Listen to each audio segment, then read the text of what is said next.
అసతి భ్రమోదితాం, భ్రమ కలిగింది వీటిపైన. భ్రమ కలిగి ఏం చేశాను? శరీరాదులు చైతన్యం కాకపోయినప్పటికీ నీది ఆత్మ అనే నాకు భ్రాంతి జ్ఞానం కలిగింది. దేహేంద్రియాదౌ అసతి భ్రమోదితాం విద్వాన్ అహంతాం నజహాతి యావతి. ఈ విద్వాంసుడైన వాడు, శాస్త్రాలన్నీ చదువుకున్నవాడు, దేహేంద్రియాదుల పైన అహంకారాన్ని ఇది అహంకారం అంటే అహం బుద్ధి, దేహమే నేను. ఈ అహంకారం అంటే వాడుకలో అంటాం కదా, అతనికి అహంకారం అది కాదు, అహం బుద్ధి. శరీరమే నేను, ఇంద్రియమే నేను అనే బుద్ధి, ఇది వదలుకోకపోతే విద్వాన్ అహంతాం నజహాతి యావత్, ఎప్పటిదాకా ఇది వదలుకోడో, శాస్త్రాలని చదువుకున్నాడు, అదేమిటో ఆ బుద్ధి వదులుకోలేదు. తావన్న తస్యాస్తి విముక్తి వార్త, అప్పటిదాకా ముక్తి అనే మాట కూడా అతని దగ్గర లాభం లేదు, చెప్పడం లాభం లేదు. ముక్తిని గురించి ఏదో వింటామండి, దానికి ఏముంది, నేను వదలుకోకపోయినా ముక్తిని గురించి వినవచ్చు కదా, ఏం లాభం? విని లాభం లేదు, ముందు అది వదలుకో. దేహేంద్రియాలు నేనే అని చెప్పే ఆ పొరపాటు ముందు వదలుకో, తర్వాత ముక్తిని గురించి మాట్లాడుదాము అంటాడు. అప్పటిదాకా ముక్తిని గురించి మాట్లాడడం కూడాను దండగా, ఏం పనికిరాదు. తావన్న తస్యాస్తి విముక్తి వార్త వార్తాపి అస్తు ఏష వేదాంత నయాంతదర్శి. అనవచ్చును, లేదండి అతను వేదాంతం ఎంత చక్కగా చదువుకున్నాడండి, మీరు అది వినలేదు, ఏదో దేహేంద్రియాలే నేను అంటాడు అని మీరు దాన్ని పెట్టుకుని చూస్తారు. వేదాంతం ఎంత చక్కగా, అవని ఎంతైనా చక్కగా చదవని ఈ అనుభూతి రాలేదు కదా. దేహేంద్రియాలు నేనే అనేవానికి ఏం చదివినా ఏం లాభం, అతని దగ్గర ముక్తి అనే మాటే పనికిరాదు అని తోసేశాడు. ఎంత పండితుడైనప్పటికీ వేదాంత నయాంతదర్శి, వేదాంతం ఎక్కడి దాకా వెళుతుందో అక్కడి దాకా చదువుకున్నాడు, అంతింత కాదు. ఛాయాశరీరే ప్రతిబింబగాత్రే యస్తు యత్ స్వప్నదేహే హృది కల్పితాంగే యథాత్మబుద్ధిస్తవ నాస్తి కాచిత్ జీవచ్చరీరే చ తథైవ మాస్తు. ఇప్పుడు అంటాడు ఇంకొకటి, ఎన్ని రకాలుగా చెప్పి మాకు నమ్మకం వచ్చేటట్టు చేస్తున్నారు. పాపం వాళ్ళకు అంత కష్టంగా ఉంది. ఛాయా శరీరే, ఇప్పుడు ఇక్కడ నడుస్తున్నాను, నీడ పడింది, నా శరీరం నీడ, దీన్ని నేను అంటానా? ఆ శరీరం పైన ఇంకొకరు నడిచిపోతున్నారు, నా నీడపై నడవకు అని దెబ్బలాడుతాడా? అయ్యో నీ నీడ, నేను ఇక్కడున్నాను కదా, అదేమైనా చేసుకొని అని అంటాను. ఎవరైనా అంతే కదా, ఎంత పెద్దవాడైనా అంతే, నా నీడ పైన నడవకు అని ఎవరు అనదు. ఈ రోడ్లో పోతుంటే అంటే ఎవరు వింటారు, ఎవరు వినరు కూడా. అంచేత ఛాయా శరీరంలో అలాగుంది.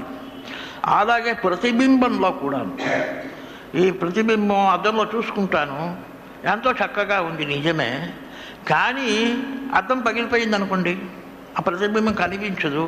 అయ్యో నేను చచ్చిపోయానని ఎవరన్నా ఏడుస్తారా? అది నేను కాదు, ఇదే నేను. అదేదో అర్థం ఉంటే చూసుకున్నాను, నా మొహం ఇలాగుందని చూసుకున్నాను అంతే, అది పోతే పోని అంటాం. ప్రతిబింబ గాత్రే యస్తు యత్ స్వప్నదేహే, స్వప్నంలో నేను రాజయ్యాను, స్వప్నంలో నేను పెద్దగా రాజయ్యాను, ఏదేదో అయ్యాను, డబ్బు చేశాను. అది స్వప్నం నుంచి మెలకు వచ్చి నేను మేలుకున్నప్పుడు స్వప్నం ఇలా చేస్తారని ఏదో నన్ను గురించి నేనే పెద్దగా మనస్సులో కల్పనలు చేసుకుంటూ ఉంటాను. హృది కల్పితాంగే, ఆ కల్పనలు చేసుకుంటూ ఏదో ఒకటి పొరపాటు చేయి ఏదో పడిపోయాను కింద, అది పోయింది, ఆ కల్పితాంగం పోయింది. అయ్యో నేను పోయానండి అని ఎవరైనా ఏడుస్తారా? ఏదో మనస్సులో కల్పన చేసుకుంటుంటాను, అది పోయింది, పోని అంటాం. దానికి ఏడవరు, తర్వాత తర్పణాదులు శ్రాద్ధాదులు చేయరు, ఏమీ చేయరు, పోయింది అని వదిలేస్తాడు. అలాగే హృది కల్పితాంగే యథా ఆత్మబుద్ధిస్తవ నాస్తి, ఎవరైనా ఎంత తెలివి లేనివాడైనాను అయ్యో నేను మనస్సులో కల్పించుకున్న ఉన్న నా మూర్తి పోయిందండి, మేలుకున్నాను అది పోయింది, లేదా నా ప్రతిబింబం పోయిందండి అని ఇలాగ ఎవ్వరూ ఏడవరు, వదిలేస్తారు. అలాగే దీనిపైన కూడా నువ్వు అలాంటి దృష్టే పెట్టుకుంటే బాగుంటుంది.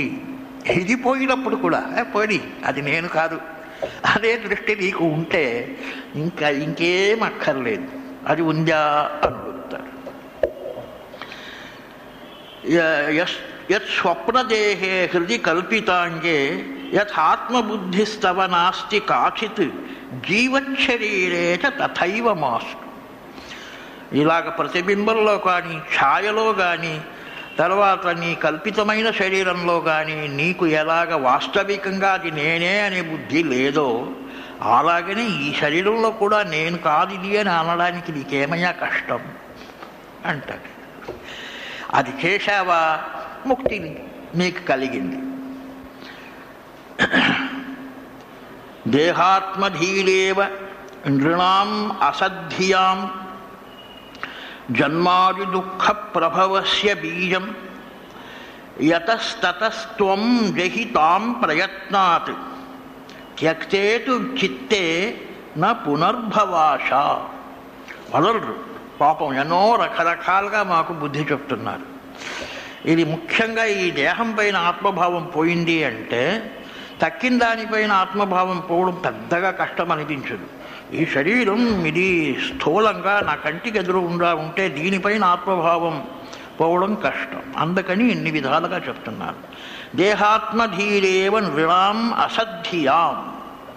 అసద్ధియాం అంటే అసత్ అంటే నిజంగా లేనిది, శాశ్వతంగా లేనిది, అనాత్మ. అసద్ధియాం అన్రియల్. ఆ నృణాం అసద్ధియాం ఎవరికి అసత్తుపైనే బుద్ధి పనిచేస్తుందో, ఎవరి మనస్సులో అసత్తును గురించే ఆలోచిస్తారో, విషయాసక్తులు అందరూ అంతే, విషయాలకు అసత్ అనే చెప్పాలి, సత్తు కాదది. అది చెప్పుకుంటూనే విషయాలు ఎక్కడో పోయింది. అలాగా విషయాలను గురించే అసత్తైన దాన్ని గురించే ఎవరు బుద్ధిని ఆలోచించడానికి వాడుకుంటారో ఆ దేహాత్మధీరేవ, దేహాన్నే ఆత్మ అని తెలుసుకునేవారు వారు. దేహాత్మధీరేవ జన్మాది దుఃఖ ప్రభవస్య బీజం. ఈ దేహమే ఆత్మ అని తెలుసుకోవడం వల్లనే జన్మాది దుఃఖాలు కలుగుతాయి. ప్రభవము అంటే పుట్టుట, జన్మము, దుఃఖము. ఇక్కడ ప్రభవము అంటే పెరుగుట.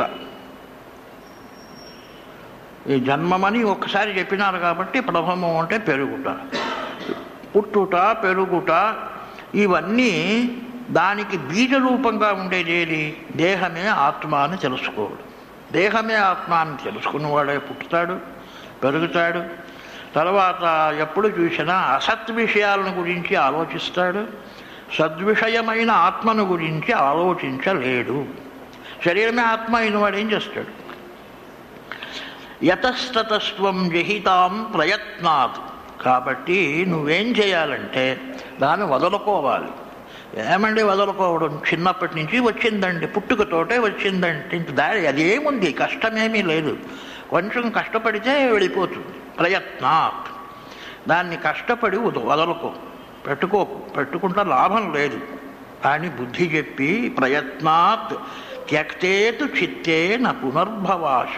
ఒక్కసారి వదులుకుని చూడు, మళ్ళీ రాదు అంటారు. నిజంగా శరీరం ఆత్మ కాదు అని ఒక్కసారి నువ్వు బాగా అర్థం చేసుకుని ఒక్కసారి ఆ మనస్సులో ఆ భావన తీసుకునిరా, మళ్ళీ రాదు, అంతే. మళ్ళీ నీకు పుట్టడము ఉండదు. అసలు పుట్టకూడదని చెప్పేవాళ్ళు ఎవరు? ఏదో ఇంకొకసారి నేను వస్తే ఈ పనులు చేస్తాడంటారు. ఇప్పుడు వచ్చే ఎన్నో పనులు చేయలేదు, ఇంకొకసారి వస్తే ఏదో చేస్తాడంటారు. ఇంకొకసారి వస్తాడని ఏమి గ్యారంటీ? ఆ వెళ్ళే సమయంలో ఏది పక్వమై పైకి వస్తుందో ఆ శరీరాన్ని తీసుకుంటాడు. అప్పుడు ఏదో కుక్కో నక్కో ఒక కథ చెప్తారు. ఇది ఒకనొక మఠాధిపతులు చెప్పిన కథ. అంచేత అందులో ఏదన్నా పొరపాటు జరిగితే నన్ను దూషించకూడదు. ఆయన చక్రాచార్యులు చెప్పిన కథ ఇది. మఠాధిపతులు ఒక ఆయన బాగా మంచి ధనికుడు, బాగా డబ్బు ఉంది. అతను ఈ ధనికులకు వస్తుంది సాధారణంగా అంటారు, పేదవాళ్ళు కూడా రావచ్చునేమో, కానీ ఆయన కథలో ధనికుడికే వచ్చే రోగం ఇది, హార్ట్ హఠాత్ హార్ట్ స్టాప్ అంటారు. ఏమయ్యా ఏమి అతనికి రోగం అంటే హార్ట్ స్టాప్ అంటారు. హార్ట్ నిలిచిపోయిందండి అంటారు. ఎందుకు నిలిచింది చెప్పాలి. సరే, అలాగా అతనికి హార్ట్ స్టాప్ అయ్యి అతను పోయాడు. హార్టే స్టాప్ అయితే ఇంకే కొడుకులు చూశారు, అయ్యో పాపం నాన్నగారు వెళ్ళిపోయారు. అప్పుడే కోరామిన్ ఇంజక్షన్ అవన్నీ వచ్చాయట. అది వెళ్ళు సంతకం పెట్టడానికి కోరామిన్ ఇంజక్షన్ ఇచ్చి 1 నిమిషమో 1.5 నిమిషమో బతికేటట్టు చేస్తారు. అతను వెళ్ళు సంతకం పెడితే మళ్ళీ వెళ్ళిపోవాలి. అలాగా ఆ కోరామిన్ అది ఇది చాలా డబ్బు ఖర్చు పెట్టి తీసుకుని వచ్చి అతనికి ఇంజక్షన్ ఇచ్చినారు. ఇస్తే అతను అది మెలుకొని వెంటనే ఆ పప్పి టామీ ఉంది చూడు, దాన్ని బాగా చూసుకో అంటే ఏ కుక్కను చాలా ప్రీతితో సాకాడో పాలించాడో అని మర్చిపోదు, దాన్ని బాగా చూసుకో అని మళ్ళీ ఆ 1.5 నిమిషంలో ఇంకా ఇంతకంటే ఏం చెప్పగలడు, మళ్ళీ పోయి. అంటే చిన్నప్పటి నుంచి ఏమి చేసినాక అలవాటో అదే వస్తుంది కడపటికి, ఏం చేసినా అంతే. కాబట్టి ఇది కష్టపడి దీన్ని వదులుకో అన్నారు. వారికి తెలుసును నేను అంత సులువుగా పోదని, కష్టపడి వదులుకో అన్నారు. త్యక్తేతు విచ్చిత్తే నా పునర్భవాష, కష్టపడి వదులుకుంటే మళ్ళీ రాదు అన్నారు. కర్మేంద్రియై, ఇప్పుడు అన్నమయ కోశాన్ని గురించి అన్నీ చెప్పేశారు. అది అక్కడి నుంచి మనస్సు తీసి శరీరమే ఆత్మ అనే బుద్ధి పోగొట్టాలి ఎలాగైనా అని చెప్పినారు. మాటి మాటికి దాన్ని ఎక్స్ప్లెయిన్ చేసినారు. ఇప్పుడు అన్నమయ కోశంలో ఆత్మ దొరకలేదు కదా, అంత సూక్ష్మమైంది. అన్నమయ కోశ వ్యాపారాలన్నీ తెలుసుకోగలిగిన సామర్థ్యం కలిగినది అక్కడ అపవిత్రమైన అన్నమయ కోశంలో లేదు అని అన్నమయ కోశం తీసి వదిలేసి అక్కడి నుంచి విలక్షణ, అది కానిది ఆత్మ వస్తువు ఇంకొక కోశం ఉంది లోపలికి వస్తే, అది ప్రాణమయ కోశం, అక్కడ ఉండవచ్చునేమో అని వచ్చినారు. ప్రాణమయ కోశంలో ఏమేముంది? అన్నమయ కోశంలో ఈ సప్తధాతువులు ఇవన్నీ ఉన్నాయి. అలాగే కర్మేంద్రియై పంచభిరంచితోయం ప్రాణో భవేత్ ప్రాణమయస్తు కోశ ఏన ఆత్మవాన్ అన్నమయోను పూర్ణ ప్రవర్తతే సౌ సకల క్రియాసు. ఇది అక్కడ తైత్తిరీయోపనిషత్తు దీని గురించి చెప్పేటప్పుడు అన్నమయమాత్మానముపసంక్రామతి, అన్నమయమాత్మానముపసంక్రమ్య ప్రాణమయమాత్మానముపసంక్రమ్య, అక్కడ విచారం ముగిసింది. అన్నమయ కోశం లాభం లేదని వదిలేశాడు. లోపలికి వెళ్ళి ప్రాణమయమాత్మానముపసంక్రమ్య ఎదురుగుండా ఇంకొక కోశం కలిగించింది. ఆ కోశంలో ఏమేమి ఉంది అంటే అది కోశమే.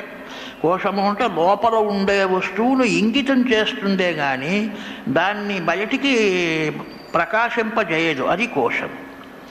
అది చెప్పాను కదా నిన్న, కత్తి ఉంటే కత్తిలాగే ఉంటుంది కోశం, లోపల ఉండదు కత్తి అని ఇతనికి అనుమానానికి వస్తుంది. అది ఎంత పొడుగు కత్తి, ఎంత షార్ప్గా ఉంది అనేది ఇతనికి తెలియదు. కత్తి పూర్ణస్వరూపం తెలియదు, కానీ ఇలాగే ఉంటుంది అనుకుంటాడు. అలాగ ప్రాణమయ కోశానికి వస్తే ప్రాణమయ కోశంలో కర్మేంద్రియాలు ఉన్నాయి. చేతులు, కాళ్ళు ఇవన్నీ కర్మేంద్రియాలు, వాక్కు ఇవన్నీ. కర్మేంద్రియై పంచభిః అంచితోయం, సమూహం 5 కర్మేంద్రియాలతో కూడినది అంచితోయం. ప్రాణ భవేత్ ప్రాణమయస్తు కోశ, ప్రాణశక్తి ఉన్నదే అదే ప్రాణమయ కోశంగా మాకు కనిపిస్తున్నారు. అది కూడా ఒక్కటి కాదు, జనరల్గా మేము మాట్లాడేటప్పుడు ప్రాణము అంటాము, అందులో 5 రకాలు ఉన్నాయి. ప్రాణము, అపానము, కింద పోయేది అపానము అంటాము, పైకి వచ్చేది ప్రాణము అంటాము, వ్యానము అంటాము. వ్యాన సర్వ శరీరక, శరీరమంతా వ్యాపించి పనిచేయించేది వ్యానము. ఉదాన కంఠదేశస్థో, ఇక్కడ నిలబడి పనిచేసేది ఉదానము. సమానము నాభీస్థానంలో వండుకుని ఈ ప్రాణాన్ని అపానాన్ని సమానంగా పెట్టుకుంటే, ఒకటి ఎక్కువ ఒకటి తక్కువ లేకుండా సమానంగా పెట్టుకుంటే అక్కడ జీర్ణశక్తి, అందువల్ల వేడి కలుగుతుంది. ఆ వేడి వల్ల పచనం కలుగుతుంది. అదే కృష్ణ పరమాత్మ అన్నాడు, అహం వైశ్వానరో భూత్వా ప్రాణినాం దేహమాస్థిత. నువ్వేమనుకున్నావయ్యా, నేను అక్కడ నాభి స్థానంలో కూడా వండుకుని వాళ్ళ తిన్నదేదో జీర్ణమయ్యేటట్టుగా చూసుకుంటున్నానయ్యా అని. పాపం అతనికి అంత తలనొప్పి ఈ ప్రపంచ సృష్టి చేస్తే. కాబట్టి ఈ ప్రాణము, అది 5 పెద్ద ప్రాణాలు, 5 చిన్న ప్రాణాలు వేరే ఉన్నాయి. అది కన్ను ఇలాగనేది ఒక ప్రాణము. తర్వాత ఈ ప్రాణం పోయిన తర్వాత కూడా ఒక చిన్న ప్రాణం అది పోదు. నజహాతి మృతం వాపి సర్వవ్యాపి ధనంజయ, అది ఇక్కడ ఉంటుంది అంటారు. అది ఎప్పుడూ అలాగే పనిచేస్తుంది. చచ్చిపోయినప్పటికీ కూడా అది పోదు, ఆ చిన్న ప్రాణం అక్కడే ఉంటుంది. అది మృతుడైనప్పటికీ అతను మొదటి పోదు పాపం. ఇలాగా ఈ 10 పెద్ద ప్రాణాలు, 5 పెద్ద ప్రాణాలు, 5 చిన్న ప్రాణాలు కలిపి 10 ప్రాణాలు అయ్యాయి. ఇంకా కోశం అవ్వడానికి ఏమి ఆక్షేపం లేదు. కాబట్టి ప్రాణో భవేత్ ప్రాణమయస్తు కోశ ఏనాత్మవాన్ అన్నమయోను పూర్ణ. అన్నమయోను పూర్ణ అంటే అన్నమయ కోశం బయట, దానికి ఆత్మస్వరూపంగా ఉండేది ప్రాణమయ కోశం. అన్నమయ కోశం వ్యాపకం, ప్రాణమయ కోశం వ్యాప్తం. లోపల ఉండేది వ్యాప్తం అంటారు, బయట ఆవరించి ఉండేదాన్ని వ్యాపకం అంటారు. లోపల ఉండేదాన్ని వ్యాప్తమయ్యిందో అది లోపల ఉండేది, అది ఆత్మ. ప్రాణమయ కోశం లోపల ఉండేది. దేనికి ఆత్మ ఇది? అన్నమయ కోశానికి ఆత్మ. అన్నిటికీ ఆత్మ కాదు, అన్నమయ కోశానికి లోపల ఉండేది ఆత్మ, అంటే ప్రాణమయ కోశం ఆత్మ. అన్నమయ కోశంలో ఆత్మ కనిపించలేదు కాబట్టి దానికి ఆత్మస్వరూపంగా ఉండే ప్రాణమయ కోశంలో వెతుకుదాము అని వస్తాడు. ఏన ఆత్మవాన్ అన్నమయోను పూర్ణ ప్రవర్తతే సౌ సకల క్రియాసౌ. మేమేమేం పనులు చేస్తామో ఈ పనులంతా ఎక్కడి నుంచి, దేనివల్ల సాధ్యమవుతున్నది? కర్మేంద్రియాల వల్ల సాధ్యమవుతున్నది. కర్మేంద్రియాలకు శక్తినిచ్చి పని చేయించేది ఎవరు? ప్రాణాలు. మనకు ప్రాణశక్తి పనిచేస్తేనే ఈ పనులు చేయడానికి సాధ్యమవుతుంది. అందుకనే నాకు ఆకలియింది అంటే ముందు అన్నం తినాలి, తర్వాత పని చేయడానికి సాధ్యం. అన్నం తింటే ప్రాణశక్తికి పోషించినట్టు అవుతుంది. ఆ ప్రాణశక్తి పనిచేస్తుంది కాబట్టి కర్మేంద్రియాలు పనిచేస్తాయి. కాబట్టి శరీరం లోపల ఎన్నో పనులు జరుగుతుంటాయి. బ్లడ్ సర్క్యులేషన్, తర్వాత అసిమిలేషన్, తర్వాత ఊపిరి తీసుకోవడం, వదలడం, ఇలాంటివన్నీ జరుగుతుంటాయి. అన్నిటికీ ప్రాణాలే కారణం. దాని తర్వాత ఈ కర్మేంద్రియాలు పెట్టుకుని ఇవి చేయిస్తూ ఉంటాయి. కాబట్టి అది బృహదారణ్యకంలో అదొక కథ ఉంది. అక్కడ ఏమంటుంది అంటే, ఈ ప్రాణానికి ఇంద్రియాలకు దెబ్బలాట వచ్చింది ఒకసారి. పాపం ఇంద్రియాలు ఉన్నాయి, కన్ను ఏం తక్కువ, చెవి, తర్వాత ఈ పంచేంద్రియాలు జ్ఞానేంద్రియాలు ఉన్నాయి, ఈ పంచ కర్మేంద్రియాలు ఉన్నాయి, చెయ్యి, కాళ్ళు, తర్వాత మాట్లాడడం, నోరు, ఏం తక్కువ ఏమిటి? ఇన్ని ఇంద్రియాలు ఉండగా ప్రాణానికి ఎందుకు అంత ముఖ్యమైనది? జ్యేష్ఠంచ శ్రేష్ఠంచ, ఇందులో అందరికంటే పెద్దవాడేవుడు? ఇంద్రియాలు చెప్పేవి మేమే పెద్దవాళ్ళు, మాకంటే పెద్దవాడు లేదు. ప్రాణం కాదా అంటే ప్రాణం కాదు. దెబ్బలాట వచ్చి ప్రాణం ఏం చెప్పలేదు, నోరు మూసుకుని ఉంది. సరే, కుర్రవాళ్ళు ఏదేదో చెప్తూ ఉంటారు, పాపం చెప్పుకొని అని నోరు మూసుకుని ఉంది. జ్యేష్ఠుడు శ్రేష్ఠుడు ఎవరు? అందరికంటే ఉత్తముడైన వాడు శ్రేష్ఠుడు, అందరికంటే వయస్సు ఎక్కువ ఉండేవాడు జ్యేష్ఠుడు. సాధారణంగా జ్యేష్ఠుడే శ్రేష్ఠుడు అవుతాడు, ఒట్టి సీనియారిటీ కాదు అది. కాబట్టి ఇంద్రియాలు చెప్తున్నాయి, మేము లేకపోతే చూడు ఎలా ఏమవుతుందో. ఎవరు లేకపోతే మనిషి ఏమీ చెయ్యలేడో వాడే శ్రేష్ఠుడు జ్యేష్ఠుడు అని ఒక తీర్మానానికి వచ్చారు. సరే, ఇప్పుడు ఏం చేయాలి? దాన్ని నిరూపించడానికి ఒక్కరొక్కరే వెళ్ళిపోవాలి. ముందు కన్నో ఏదో ఒకటి వెళ్ళిపోయింది. చూడు, నేను లేకపోతే ఏం చేస్తాడు? కన్ను వెళ్ళిపోయింది. ఏదో ఒక ఏడాదో ఎంతో బయట వెళ్ళిపోయింది. ఇతను పని చేసుకుంటున్నాడు, ఏదో ఒకటి అలవాటుతో కొన్ని పనులు చేస్తున్నాడు, ఏదో చేస్తున్నాడు. వచ్చింది, నేను లేదే, నువ్వు ఎలాగున్నావు? లేకపోతే ఏమిటి గుడ్డివాడు అన్నారు, అంతేగాని తక్కిన పనులన్నీ చేసుకుంటున్నాను కదా, లేకపోయినా. అయ్యో అలాగా అని పాపం కన్ను వచ్చేసింది. నేను లేకపోతే ఏమీ నష్టం కాలేదు. అలాగే చెవి పోయింది, అలాగే వాక్కు పోయింది, కడపటికి మనస్సు చూసింది నేను ఉండగా కదా ఇంద్రియాలు పనిచేస్తాయి, నేను లేకపోతే ఏం చేస్తుందో అని మనస్సే వెళ్ళిపోయింది. అప్పుడు పిచ్చివాడిలాగా ఉన్నాడు. సరిగ్గా మనస్సులో ఆలోచించి బాగా మాట్లాడడం చెప్పడం అవి లేదు, పిచ్చివాడిలాగా ఉన్నాడు. తర్వాత వచ్చి మనస్సు, ఇగో నేను లేదే ఎలాగున్నావు, నువ్వు లేకపోతే ఏముంది, పిచ్చివాడు లేడు, అంచేత అదేం పెద్దగా ఇది లేదని. సరే, అప్పుడు మనస్సు ఒప్పుకున్నది, నేను లేకపోయినా ఇతడు ఉన్నాడు. ఇంద్రియాలన్నీ ఒప్పుకున్నాయి, మేము లేకపోయినా ఇతడు ఉన్నాడు, ఏం చేస్తాం. అప్పుడు ప్రాణమేం మాట్లాడలేదు. ఈసారి నేను వెళుతానని ఈ డేరా వేస్తారు కదా, డేరా వేసి ఆ మేకులు కొట్టి దాన్ని కట్టుతారు కదా, అలాగా ఒక మేకును ఇలాగ సడిలించింది, ఇంకా వెళతామని. అప్పుడే ఇతను పోయేటట్టు అయిపోయినాడు మనిషి. ఇంకేమి ఊపిరిపోతున్నది, ప్రాణమే బయటకు వస్తే, ఆ మేకులు బాగా సడిలిస్తే. అయ్యో, అప్పుడు ఇంద్రియాలు చూశాయి, ఈ మనిషి పోయాడంటే మేము పోవలసిందే.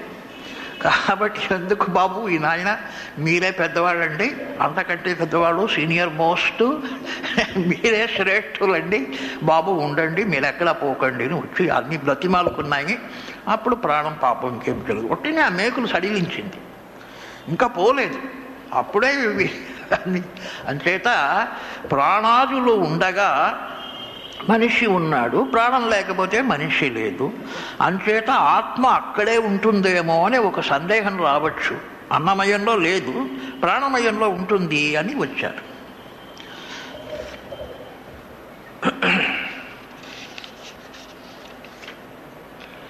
నైవాత్మాపి ప్రాణమయో వాయువికారో గంతా గంతా వాయువదంతర్బహిరేషః యస్మాత్ కించిత్ క్వాపిన వేత్తి ఇష్టమనిష్టం స్వం వాన్యం వా కించన నిత్యం పరతంత్రః.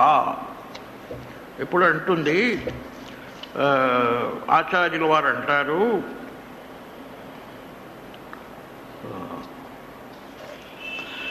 నైవాత్మాపి ప్రాణమయో వాయువికారః. ఈ ప్రాణమయ కోశం కూడా ఆత్మ కాదు, ఇందులో కూడా ఆత్మను వెదకలేము. ఎందుకంటే వాయు వికారం, ఆత్మ వికారం కాదు. వాయు వికారమే ప్రాణం. లోపల తీసుకునేదాన్ని ప్రాణం అంటాము, కింద గతిలో వెళ్ళేదా వాయువునే అపానం అంటాము, పైన గతిలో వచ్చేదాన్ని ప్రాణం అంటాము. వాయువు యొక్క గతిని అనుసరించి ప్రాణము అపానము ఇలాగంటాము. ఇక్కడ కూడాను ఏదైనా రోగం వచ్చింది అంటే రామకృష్ణ పరమహంసలకు ఒక ఆయన ఏం చెప్పాడు, భాగవత పండితుడు వచ్చి చెప్పాడు. నేను భాగవతంలో విన్నానండి, చదివానండి, యోగులు డిస్ఈజ్ అంటారు కదా, ఈజ్ అంటే సమానంగా ఉండేది, డిస్ఈజ్ అంటే అది లేనిది, హాయిగా ఉండేది, హాయి లేనిది అంటే రోగం. ఆ డిజీజ్ వచ్చినప్పుడు ప్రాణగతి ఇక్కడ సరిగ్గా ప్రాణాలు ఇక్కడ పని చెయ్యం. ఎక్కడ డిజీజ్ వచ్చిందో అక్కడ, ఈ చేతి పైన ఇక్కడ డిజీజ్ వస్తే ప్రాణాలు అక్కడ సరిగ్గా పని చేయలేదని దాని అర్థం. ఈ యోగులు ఏం చేస్తారంటే ప్రాణశక్తి వారి కంట్రోల్లో ఉండడం వల్ల ఆ ప్రాణశక్తిని ఇక్కడ పంపించి ఇది సరిగ్గా పనిచేసేటట్టు చేస్తారు, అప్పుడు రోగం పోతుంది.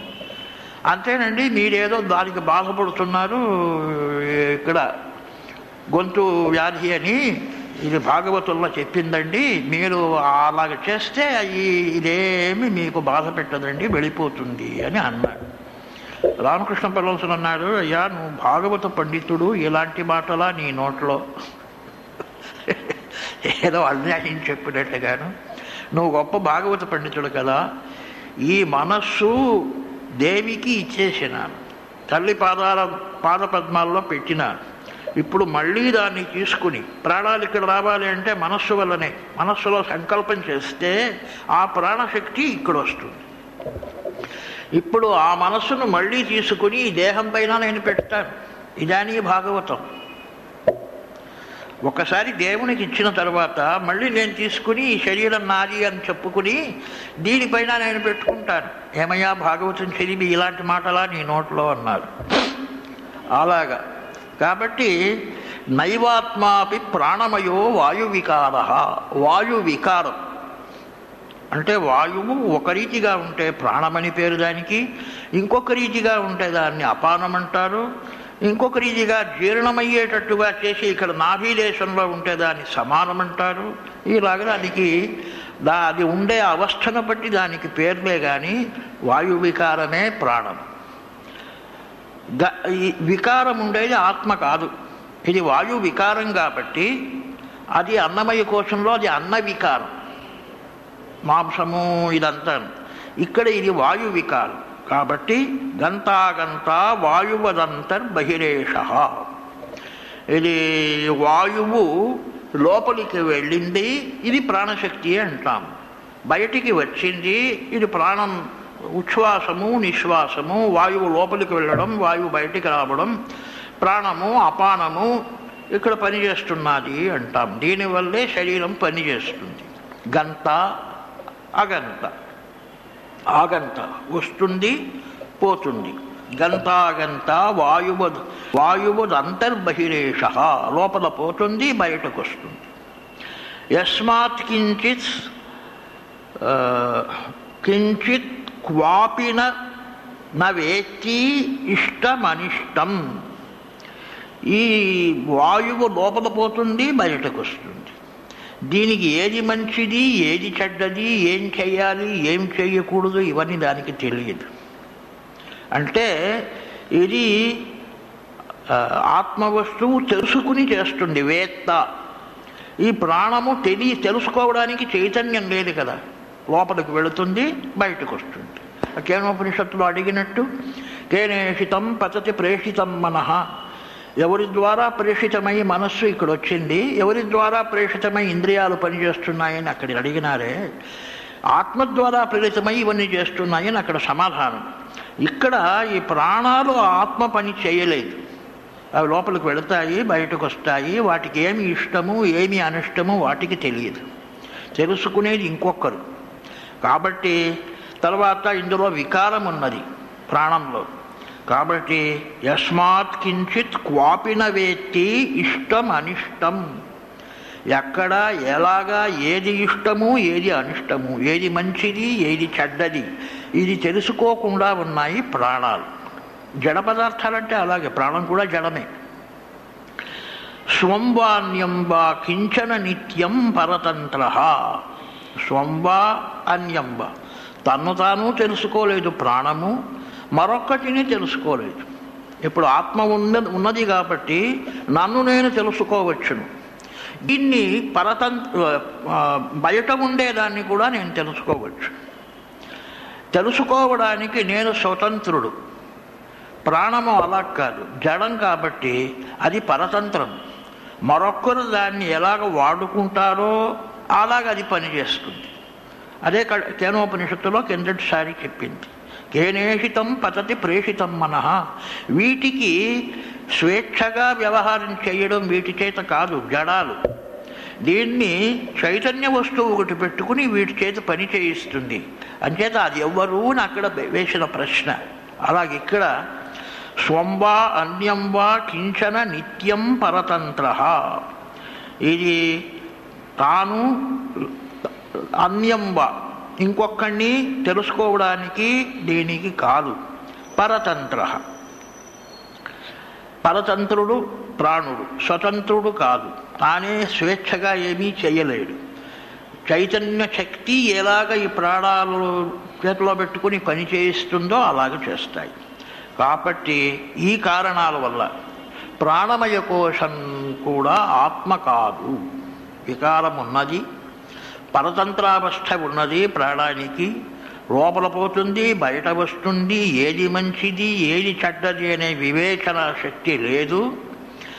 ఈ కారణాల వల్ల దీన్ని ప్రాణమయ కోశాన్ని ఆత్మ ఉన్నది అని చెప్పలేము.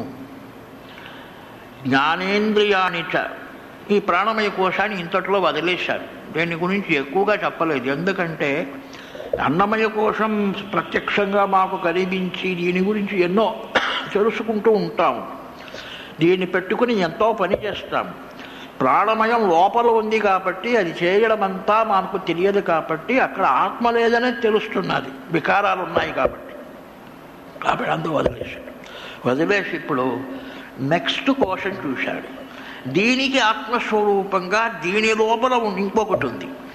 అన్నమయం లోపల ప్రాణమయం ఎలాగా ఆత్మస్వరూపంగా లోపల ఉండిందో, ప్రాణమయానికి మనోమయమనే ఇంకొక కోశం దీనికి ఆత్మస్వరూపంగా లోపల ఉంది. అక్కడేమన్నా ఆత్మ దాగి ఉందా చూస్తామని అక్కడికి వెళ్ళాడు. అన్నమయాన్ని వదిలేశాడు, ప్రాణమయాన్ని వదిలేశాడు, మనోమయ కోశానికి వచ్చాడు. అక్కడ ఏమేమి ఉన్నాయి అంటే, జ్ఞానేంద్రియాణి చ మనశ్చ మనోమయ స్యాత్ కోశో మమాహమితి వస్తు వికల్పహేతు సంజ్ఞాదిభేద కలనా కలితో బలీయాన్ తత్పూర్వకోశమభిపూర్య విజృంభతేయ. పూర్వకోశము మనోమయానికి పూర్వకోశము ప్రాణమయం.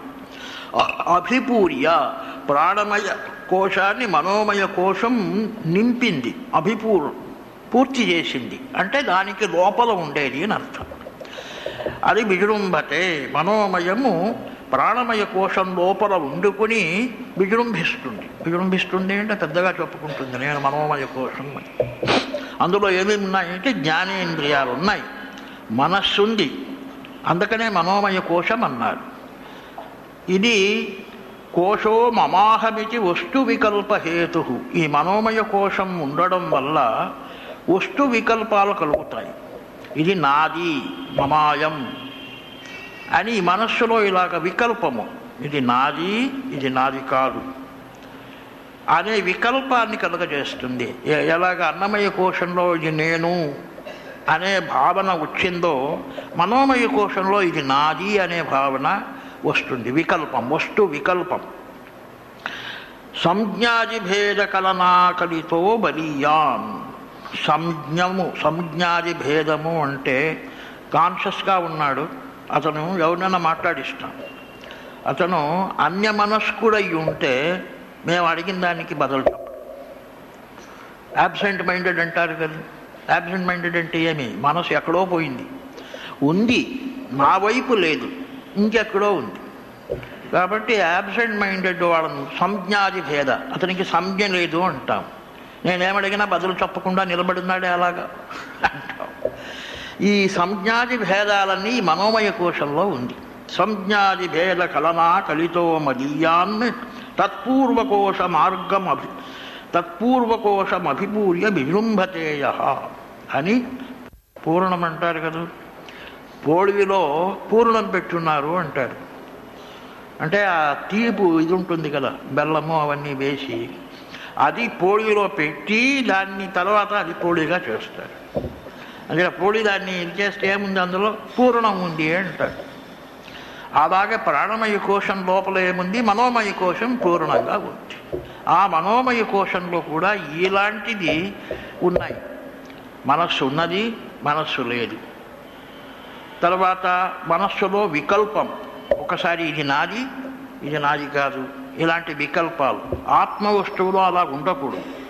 మనోమయ కోశమే ఆత్మ వస్తువు అయితే ఇందులో వికల్పాలు ఉండడం కానీ, ఒకసారి మనస్సు ఉన్నది ఇంకొకసారి మనస్సే లేదు అని చెప్పుకోవడం కానీ, నేనేమైనా అడిగితే అతను బదులు చెప్పకుండా ఉంటే అన్య మనస్కుడై ఉన్నాడు, యాబ్సెంట్ మైండెడ్గా ఉన్నాడు అని అంటాం కదా, అలాగుండడం కానీ జరగదు. ఆత్మ అయి ఉంటే అది ఆత్మ కాదు కాబట్టి అలాగున్నది. ఇలా మనోమయ కోశంలో కూడా వెళ్ళితే ఆత్మ వస్తువు దొరకలేదు. ఆత్మవస్తువు వికారరహితమైనది, నిత్యమైనది. మనోమయ కోశం అలాంటిది కాదు. ఇందులో వికారాలు ఉన్నాయి, భావాలు వస్తూ ఉంటాయి, పోతూ ఉంటాయి. అంచేత వికారాలు ఉన్నాయి. ఇది అనిత్యము. ఏ ఒక్క థాటు నిత్యం కాదు. బండిల్ ఆఫ్ థాట్స్ అంటారు. ఈ ఆలోచనలన్నీ కట్టి ఒక మూట, అది మనస్సు. అందులో ఏదీ నిత్యం కాదు. మనస్సే అసలు ఉన్నదే లేదు. ఆ మనస్సు చేస్తే కానీ తత్వజ్ఞానం రాదు. మనోనాశ తత్వజ్ఞానం ముక్తి. అంటే మనస్సు చేస్తే కానీ తత్వజ్ఞానం రాదు, తత్వజ్ఞానం వస్తే కానీ ముక్తి లేదు. అంచేత ఈ మనస్సు అనేది అలాంటిది. ఏదో ఉంది పని చేస్తుంది అని మేము పెట్టుకున్నామే కానీ ఇంకా దీనికి అంత పెద్ద ఇంపార్టెన్స్ లేదు అని ఇక్కడ ముగించి మనోమయ కోశాన్ని ఇంకో కొంచెం ఎక్కువగా చెప్తారు. ప్రాణమయ కోశానికంటే, ఎందుకంటే మనస్సును పెట్టుకునే కదా. ఇతను పెద్దవాడు చిన్నవాడు, ఇంత చదువుకున్నాడు అంత చదువుకున్నాడు, అదంతా మనస్సు పెట్టుకునే కదా. ఇన్ని సర్టిఫికేట్లు ఉన్నాయి. ఇవన్నీ మనోమయ కోశాన్ని గురించి మొదలెట్టినాం. జ్ఞానేంద్రియాణి చ మనశ్చ మనోమయ స్యాత్ కోశో మమాహమితి వస్తు వికల్పహేతు సంజ్ఞాదిభేదకలనా కలితో బలీయాన్ తత్పూర్వకోశమభిపూర్య విజృంభతేయః.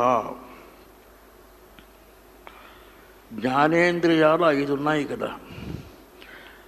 ఇవి మనస్సు, ఇవి 2 కలిపి మనోమయ కోశము అన్నారు. కోశో మమాహమితి వస్తు వికల్పహేతు.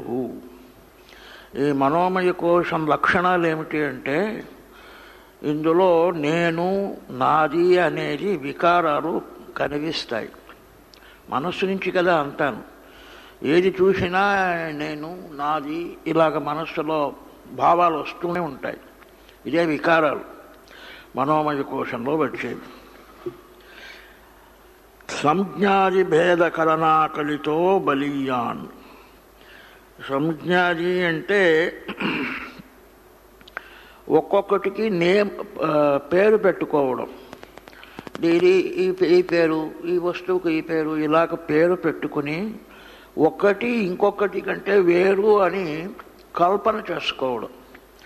ఇప్పుడు బ్రహ్మం అంతా బ్రహ్మే అయితే ఏ వస్తువు వేరు కాదు, అంతా ఒకటే బ్రహ్మస్వరూపంగా. కానీ వాడుకలో అలా లేదు. ఇది వేరు అది వేరు, దీనికి ఈ పేరు దానికి ఆ పేరు అని నామరూపాదుల వల్ల వేరువేరుగా కల్పన చేసుకోవడం. ఈ కల్పన జరిగేది ఎక్కడ అంటే మనోమయ కోశంలో జరుగుతుంది. అంచేత ప్రపంచంలో ఏ వ్యవహారం చేసినాను మనోమయ కోశమే కదానికి కారణం. అక్కడి నుంచినే వ్యవహారాలన్నీ జరుగుతాయి.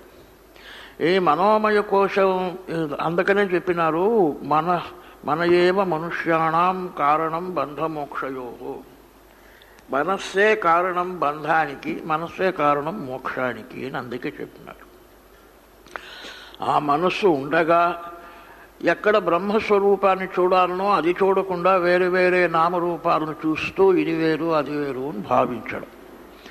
మనస్సు లేకపోతే ఈ భేదబుద్ధి ఉండదు. ఇది వేరు అది వేరు అని ఉండదు. సుషుప్తిలో గాఢ నిద్రలో అక్కడేం భేదబుద్ధి లేదే, వస్తు జ్ఞానమే లేదు అక్కడ. కాబట్టి అక్కడ అలాంటప్పుడు మనస్సు లేకపోతే భేదబుద్ధి లేకుండా ఉండడం వల్ల అందులో ఆనందాన్ని కలుగజేస్తుందే కానీ దుఃఖాన్ని కలుగజేయదు. భేదబుద్ధే కారణం దుఃఖానికి అని సంజ్ఞాది భేద కలనా కలితో బలీయాన్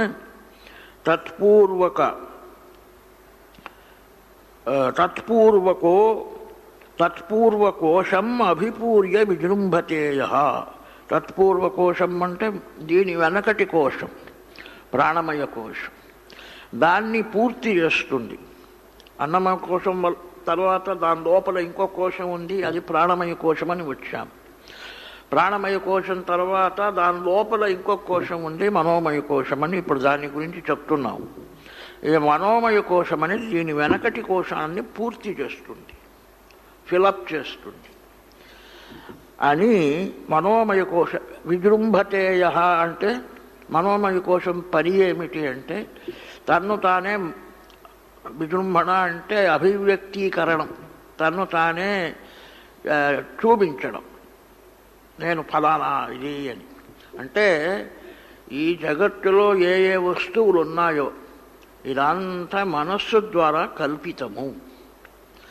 ఈ వస్తువులు పోతే ఏది లేదు, బాధలు లేవు. ఈ వస్తువులు ఉండడం మనస్సు ద్వారా కల్పితం. అందులో ఈ వస్తువుల్లో ఏమీ తత్వము లేదు. అది మనస్సు ద్వారా కలిగింది, మనస్సు ద్వారా పోతుంది, అంతే. పంచేంద్రియై పంచభిరేవ హోతృభి ప్రచీయమాను విషయాజ్యధారయా జాజ్వల్యమాను బహువాసనేంధనై మనోమయాగ్నిర్వహతి ప్రపంచం. ఈ మనోమయమైన కోశముందే, మనోమయ కోశము, ఇది ఒక పెద్ద నిప్పు లాంటిది. ఇక్కడ దహతి ఉండాలనుకుంటాను. దహతీలిక వహతీలిక దహతిదానే. ఇది ప్రపంచాన్నే కాల్చివేస్తుంది. ఈ మనోమయ కోశం అనేది నిప్పు లాంటిది, ప్రపంచాన్నే కాల్చివేస్తున్నది. అంటే ఇది అంత మంచిది కాదు. ఎందుకు కాల్చివేస్తున్నది, ఎలాగ కాల్చివేస్తున్నది అంటే, ఒక హోమకుండం మనసులో కల్పన చేసుకోవాలి. ఈ హోమకుండంలో పంచేంద్రియాలు హోత్రులు. హోత అంటే ఇలాగ ఆహుతి వేసేవాడికి హోత అంటారు. యజ్ఞంలో హోమం చేసేటప్పుడు ఆహుతి వేస్తాడు కదా, వాడికి హోత అంటారు. ఈ 5 ఇంద్రియాలు ఉన్నాయే, పంచేంద్రియాలు, 5 కూర్చుని హోమం చేస్తారు. ప్రచీయమానో విషయాజ్యధారయ, అది నెయ్యి వేయాలి, హోమద్రవ్యం. ఈ ఇంద్రియాలు ఏం చేస్తాయి, వారికి కావలసింది ఏమిటి, విషయము. విషయేంద్రియ సంయోగం నుంచిన కదా మనకన్నీ ఈ బాధలన్నీ కలిగింది. విషయాన్నే నెయ్యిలాగా హోమద్రవ్యంలాగా తీసుకుని అందులో పోస్తాయి. విషయాజ్యధారయ జాజ్వల్యమానో బహువాసనేంధనై. వట్టి నెయ్యి పోస్తే అది వెలగదు, అలాగ వెలిగి మళ్ళీ శాంతమైపోతుంది.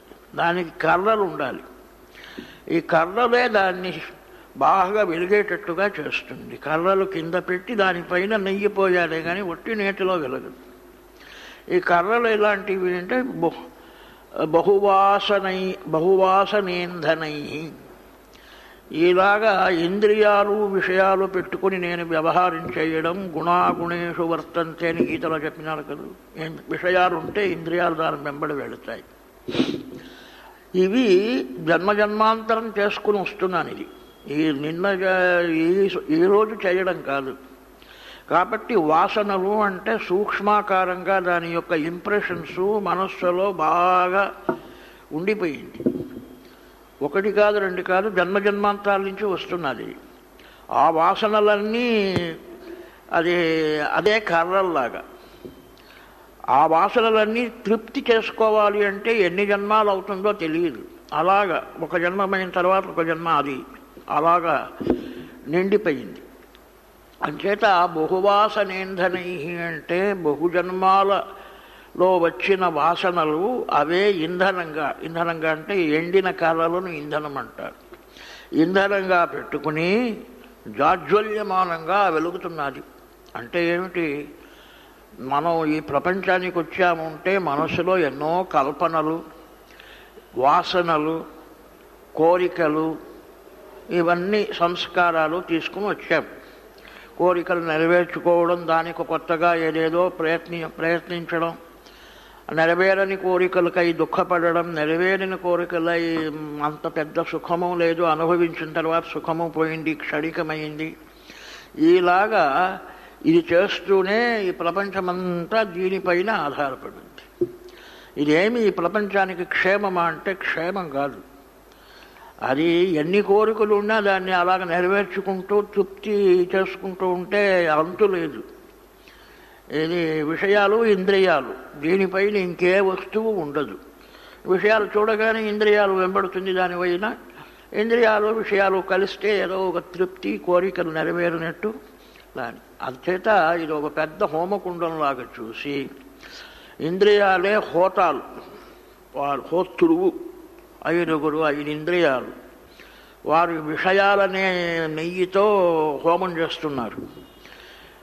ఏదేదో వాసనలు ఉన్నాయి, పూర్వజన్మార్జిత సంస్కారాలు, వాసనలు అవన్నీ కింద ఉన్నాయి కర్రల్లాగా. వాటి వల్ల ఇంకా బాగా వెలుగుతుంది, ఇంకా బాగా వెలుగుతుంది. అంటే ఇప్పుడు ఏదో ఒక పని చేయాలనేది, ఆ పని పైన ఆకర్షణ, ఏదో తినాలనో ఏదో అది దాన్ని వాసన అంటారు, సూక్ష్మంగా నా దేహంలో ఉంది. నేను అది సూక్ష్మంగా ఉంది కాబట్టి స్థూలంగా దాన్ని వెతుక్కుని వెళుతాను, అలాంటిది ఈ ప్రపంచంలో ఉంది అని. దొరికిన తర్వాత ఈ వాసన తృప్తి కావాలి. ఇది కళ్ళల్లాగా కింద పెట్టి ఆ పైన ఉండేదాన్ని ఇంద్రియాల మూలకంగా అనుభవిస్తాను. అనుభవించడం అంటే ఏమిటి? అది కాల్చివేయడం. జలయంతి తేజ నచికేత అన్నాడు కదా. ఈ ఇంద్రియాలు అనుభవిస్తే వెంటనే అది దాని యొక్క తేజస్సు పోతుంది. కాబట్టి ఇలాగా ప్రపంచాన్నే కాల్చివేస్తున్నది ఈ మనోమయ కోశమనే హోమకుండం. ఆ హోమకుండంలో జరిగే హోమం ఉందే, ఆ జాజ్వల్యమానమైన అగ్నిశిఖ, దానితోటి ప్రపంచాన్నే కాల్చివేస్తున్నారు. అంటే ఏమిటి? ప్రపంచమంతా ఇంద్రియ వ్యాపారమే, ఇంకేమీ లేదు. అక్కడ తత్వం లేదు. నామరూపాదులు పెట్టుకుని కల్పితమైన వస్తువులను పెట్టుకుని బ్రహ్మతత్వాన్ని మరిచిపోయి దానిపైన కల్పితమైన నామరూపాదులను పెట్టుకునే వ్యవహారం అంతా జరిగేది. కాబట్టి ఇందులో ప్రపంచంలో ఇంకా దీనికంటే ఇంకేమీ మూలభూతమైనది ఇంకేమీ లేదు. మనోమయాగ్నిర్దహతి ప్రపంచం అని మనోమయ కోశం పైన చాలా చెప్తారు. కారణం ఏమి అంటే అది చాలా ముఖ్యమైనది. అది పెట్టుకునే కదా మనం ఇదంతా ప్రపంచమంతా వ్యవహారం అంతా అది దానివల్లనే జరిగేది. నహి అస్తి అవిద్య మనసోతిరిక్త. ఇంకా ఒకటి, ఈ మనస్సు అనేది స్వప్నావస్థలో, జాగ్రత్త అవస్థలో ఏదేదో విషయాలు చూస్తాం, దాన్ని అనుభవిస్తాం. అందులో అదే మనస్సులో వచ్చేవే ఈ భావాలన్నీను. విషయాన్ని అనుభవించడము, కార్యకారణము, జ్ఞానేంద్రియాలు పెట్టుకుని విషయాలని చూడడము, విషయాలు జ్ఞానం కలగడము, ఇవన్నీ మనసులోనే మనోవృత్తుల్లాగా వస్తాయి. ఆర్గ్యుమెంట్స్, లాజిక్, ఇవన్నీ మనసులో నుంచి వచ్చింది. మనసులో ఏమేమి ఉన్నది అనేది బృహదారణ్యకోపనిషత్తు ఒక లిస్ట్ ఇస్తుంది. శ్రద్ధ, హ్రీ, అదే తర్వాత ఈ మనసులో వచ్చే వృత్తులు, నమ్మకం లేనిది, శ్రద్ధ, భక్తి, ఇవన్నీ మన ఏవా అని ఒక లిస్ట్ ఇస్తుంది. అంటే మన వ్యవహారాలన్నీ దానికి కారణమైనది మనస్సే. మనస్సులోనే ఇవన్నీ భావాలు వస్తాయి అని అదొకటి. తర్వాత విషయాలు వెంబడి ఇంద్రియాలు వెళ్ళడం, అనుభవించడం, అది మళ్ళీ వృత్తి. విషయాల యొక్క జ్ఞానం రావడం, మనస్సులో ఆ వృత్తిని తీసుకోవడం, ఇవన్నీ ఇది ఈయనకంతా మనస్సే కారణము. ఇదొకటి. ఇంకొకటి ఏమి అంటే జాగ్రత్తలో స్థూల విషయాలను చూస్తాడు, స్థూల విషయాలతోటి వ్యవహారం జరుగుతుంది. స్వప్నంలో ఎలాగా అంటే అక్కడ స్థూల విషయాలు లేదు, జాగ్రత్తతోటి సంపర్కం లేదు. ఎందుకంటే కళ్ళు మూసుకున్నాడు, ఇంకా బయట కనిపించదు. బయట ఉండేదేమో లోపల లేదు కదా, లోపల అన్ని భావాలు, ఆలోచనలు. అంచేత ఆ స్వప్నంలో శృతి అంటుంది, హితానాడి అని నాడీ ఉన్నది, మనస్సు ఆ నాడీలో సంచరిస్తుంది స్వప్నంలో అని. జాగ్రత్తలో అలా కాదు. జాగ్రత్తలో ఇంద్రియాలను పెట్టుకుని వ్యవహారం అంతా చేస్తుంది, స్వప్నంలో నాడీలో సంచరిస్తుంది. కానీ స్వప్నంలో చూడడము, వినడము అన్నీ ఉంది, ఇంద్రియాలు లేవు, మనస్సు ఒకటే ఉంది. మనస్సే కల్పించుకుంటుంది, చూడడము, వినడము, ఇవన్నీ మనస్సు కల్పించుకుంటుంది. అక్కడ కూడా ఏనుగుని చూస్తాం. ఇంత లోపల ఏనుగు ఎలాగిపోయింది? అదేను ఆ నాడీలోనే మనసు సంచరిస్తుందని శృతి అంటుంది. ఆ నాడీలు చాలా వెంట్రుక కంటే సూక్ష్మంగా ఉండేవి. వాటిలో ఏనుగు ఎలా వెళ్ళింది అంటే మనస్సు నుంచి అన్నీ సాధ్యమే, అన్ని రకాల కల్పనలు మనస్సులో వచ్చేస్తాయి. స్వప్నంలో ఏదేదో చూస్తామో అవి ఎక్కడి నుంచి వచ్చాయి, అది అడిగి లాభం లేదు. మనస్సు ఉంటే ఏమైనా చేయవచ్చు, ఏ కల్పనలైనా రావచ్చు. అంటే ఇది ఇలాగ ఉండాలని యాథాత్మ్యం ఏమీ లేదు మనస్సుకు. అంచేత మనస్సు ఉంటే ఏదైనా కల్పన జరుగుతుంది. ఇవి జ్ఞాపకం పెట్టుకోవాలి. జాగ్రత్తలో ఉన్నట్టు నిజమైన ఏనుగే రావాలని లేదు. జాగ్రత్తలో కల్పితమైన ఏనుగులు పెట్టుకుని పని చెయ్యము. కానీ స్వప్నంలో కల్పితమైన ఏనుగులు, అక్కడ చోటు ఉండేది ఇంత కూడా లేదు, అందులో ఒక పెద్ద ఏనుగు వచ్చింది. ఎలాగొచ్చింది అంటే మనస్సు ద్వారా అన్నీ అయిపోతాయి. కాబట్టి మనోమయ కోశాన్ని చాలా చక్కగా పరామర్శించాలి. అది పరామర్శించకపోతే దాని యొక్క లక్షణాలు మాకు బాగా అర్థం కాదు. నహి అస్తి అవిద్యా మనసో అతిరిక్త మనోహి అవిద్యా భవబంధహేతు తస్మిన్ వినష్టే సకలం వినష్టం విజృంభితే అస్మిన్ సకలం విజృంభతే. ఇది అన్వయ వ్యతిరేక న్యాయం అంటారు. మనస్సే అవిద్య. అవిద్యాన్ని ఇదివరకే చదివారు. అజ్ఞానము, దేనివల్ల నాకు వస్తు జ్ఞానం లేకపోతుందో అది అవిద్య. ఇప్పుడు మనస్సే అవిద్య అంటారు. ఎలాగ ప్రూవ్ చేయడం? అన్వయ వ్యతిరేక న్యాయంతో ప్రూవ్ చేయడం. మనస్సు ఉంటే అవిద్య ఉన్నది, మనస్సు లేకపోతే అవిద్య లేదు. అది అన్వయ వ్యతిరేక న్యాయం. కాబట్టి మనస్సే అవిద్య. మనస్సే అవిద్య అయితే నహి అస్తి అవిద్య మనసో అతిరిక్త. సాధారణంగా చెప్పేది ఏమంటే అవిద్య వల్ల ఒక్కొక్కటే ఇలాగొచ్చింది, ఇంద్రియాలు మనస్సు కల్పితమైంది అంటాం. కానీ కడపటికి తేరేది ఏమి అంటే మనకన్నటికీ ముఖ్యంగా మన చేతిలో ఉండేది మనస్సు ఒకటే. మనస్సే అవిద్య. మనస్సు తప్ప అవిద్య అని ప్రత్యేకంగా ఒకటి లేదు. మనస్సు ఉంటే అవిద్య ఉన్నది, మనస్సు లేకపోతే అవిద్య లేదు. అంచేత మనస్సును జాగ్రత్తగా చూసుకో అని చెప్పినట్లయింది. మనోహి అవిద్య భవబంధహేతు. మనస్సే అవిద్య. అవిద్య బంధనానికి కారణం కదూ. వస్తుజ్ఞానం వస్తే బంధనం ఉండదు, ముక్తి. వస్తుజ్ఞానం రాకుండా ఉండేటట్టు చూసేది అవిద్య, అజ్ఞానం కలగజేస్తుంది. మనస్సు అనేది అవిద్య, అందుచేత భవబంధానికి కారణము, భవబంధహేతు. తస్మిన్ వినష్టే. మనస్సు నష్టమైందంటే, మనస్సు ఎప్పుడు నష్టమవుతుంది? మనస్సు సుషుప్తిలో మనస్సు లేదు, సూక్ష్మావస్థలో ఉంటుంది కానీ పని చెయ్యదు. అందుకనే మనస్సులో ఆలోచనలు లేవు సుషుప్తిలో. కాబట్టి మనస్సు నష్టమైందంటే అంత సుషుప్తిలో ఎవరన్నా ఏదైనా చూస్తారా? లేదు.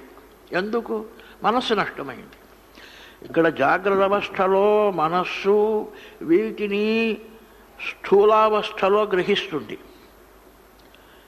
దాని యొక్క వృత్తిని అవలంబించి ఇది ఫలానా వస్తువు అని లోపల ఆత్మకు చెప్పి స్థూలాకారంగానే దాన్ని గ్రహిస్తుంది. ఈ స్వప్నంలో సూక్ష్మంగా ఉండే వస్తువులను మాకు స్థూలంగానే దాన్ని తెలియజేసి ఆ వస్తువుల యొక్క జ్ఞానాన్ని స్వప్నంలో కూడా మనకు కలుగజేస్తుంది ఈ మనస్సే. ఈ మనస్సు సుషుప్తిలో లేకపోతే సుషుప్తిలో ఏ వస్తు జ్ఞానమూ లేదు. దానికి కారణం ఏమి అంటే మనస్సు లేదు. మనస్సు ఉంటే వస్తువులన్నీ ఉన్నాయి, మనస్సు లేకపోతే ఏ వస్తు జ్ఞానము లేదు.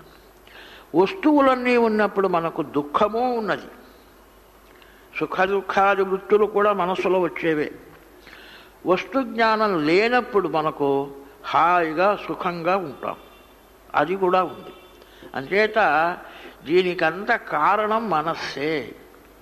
మనస్సు వల్ల వస్తు జ్ఞానము, వస్తువులు ఉండడము, వస్తు జ్ఞానం వల్ల నేను నాది అనే మనోవృత్తులు వికారాలు, దానివల్ల కలిగే సుఖ దుఃఖాదులు, అది బంధనం.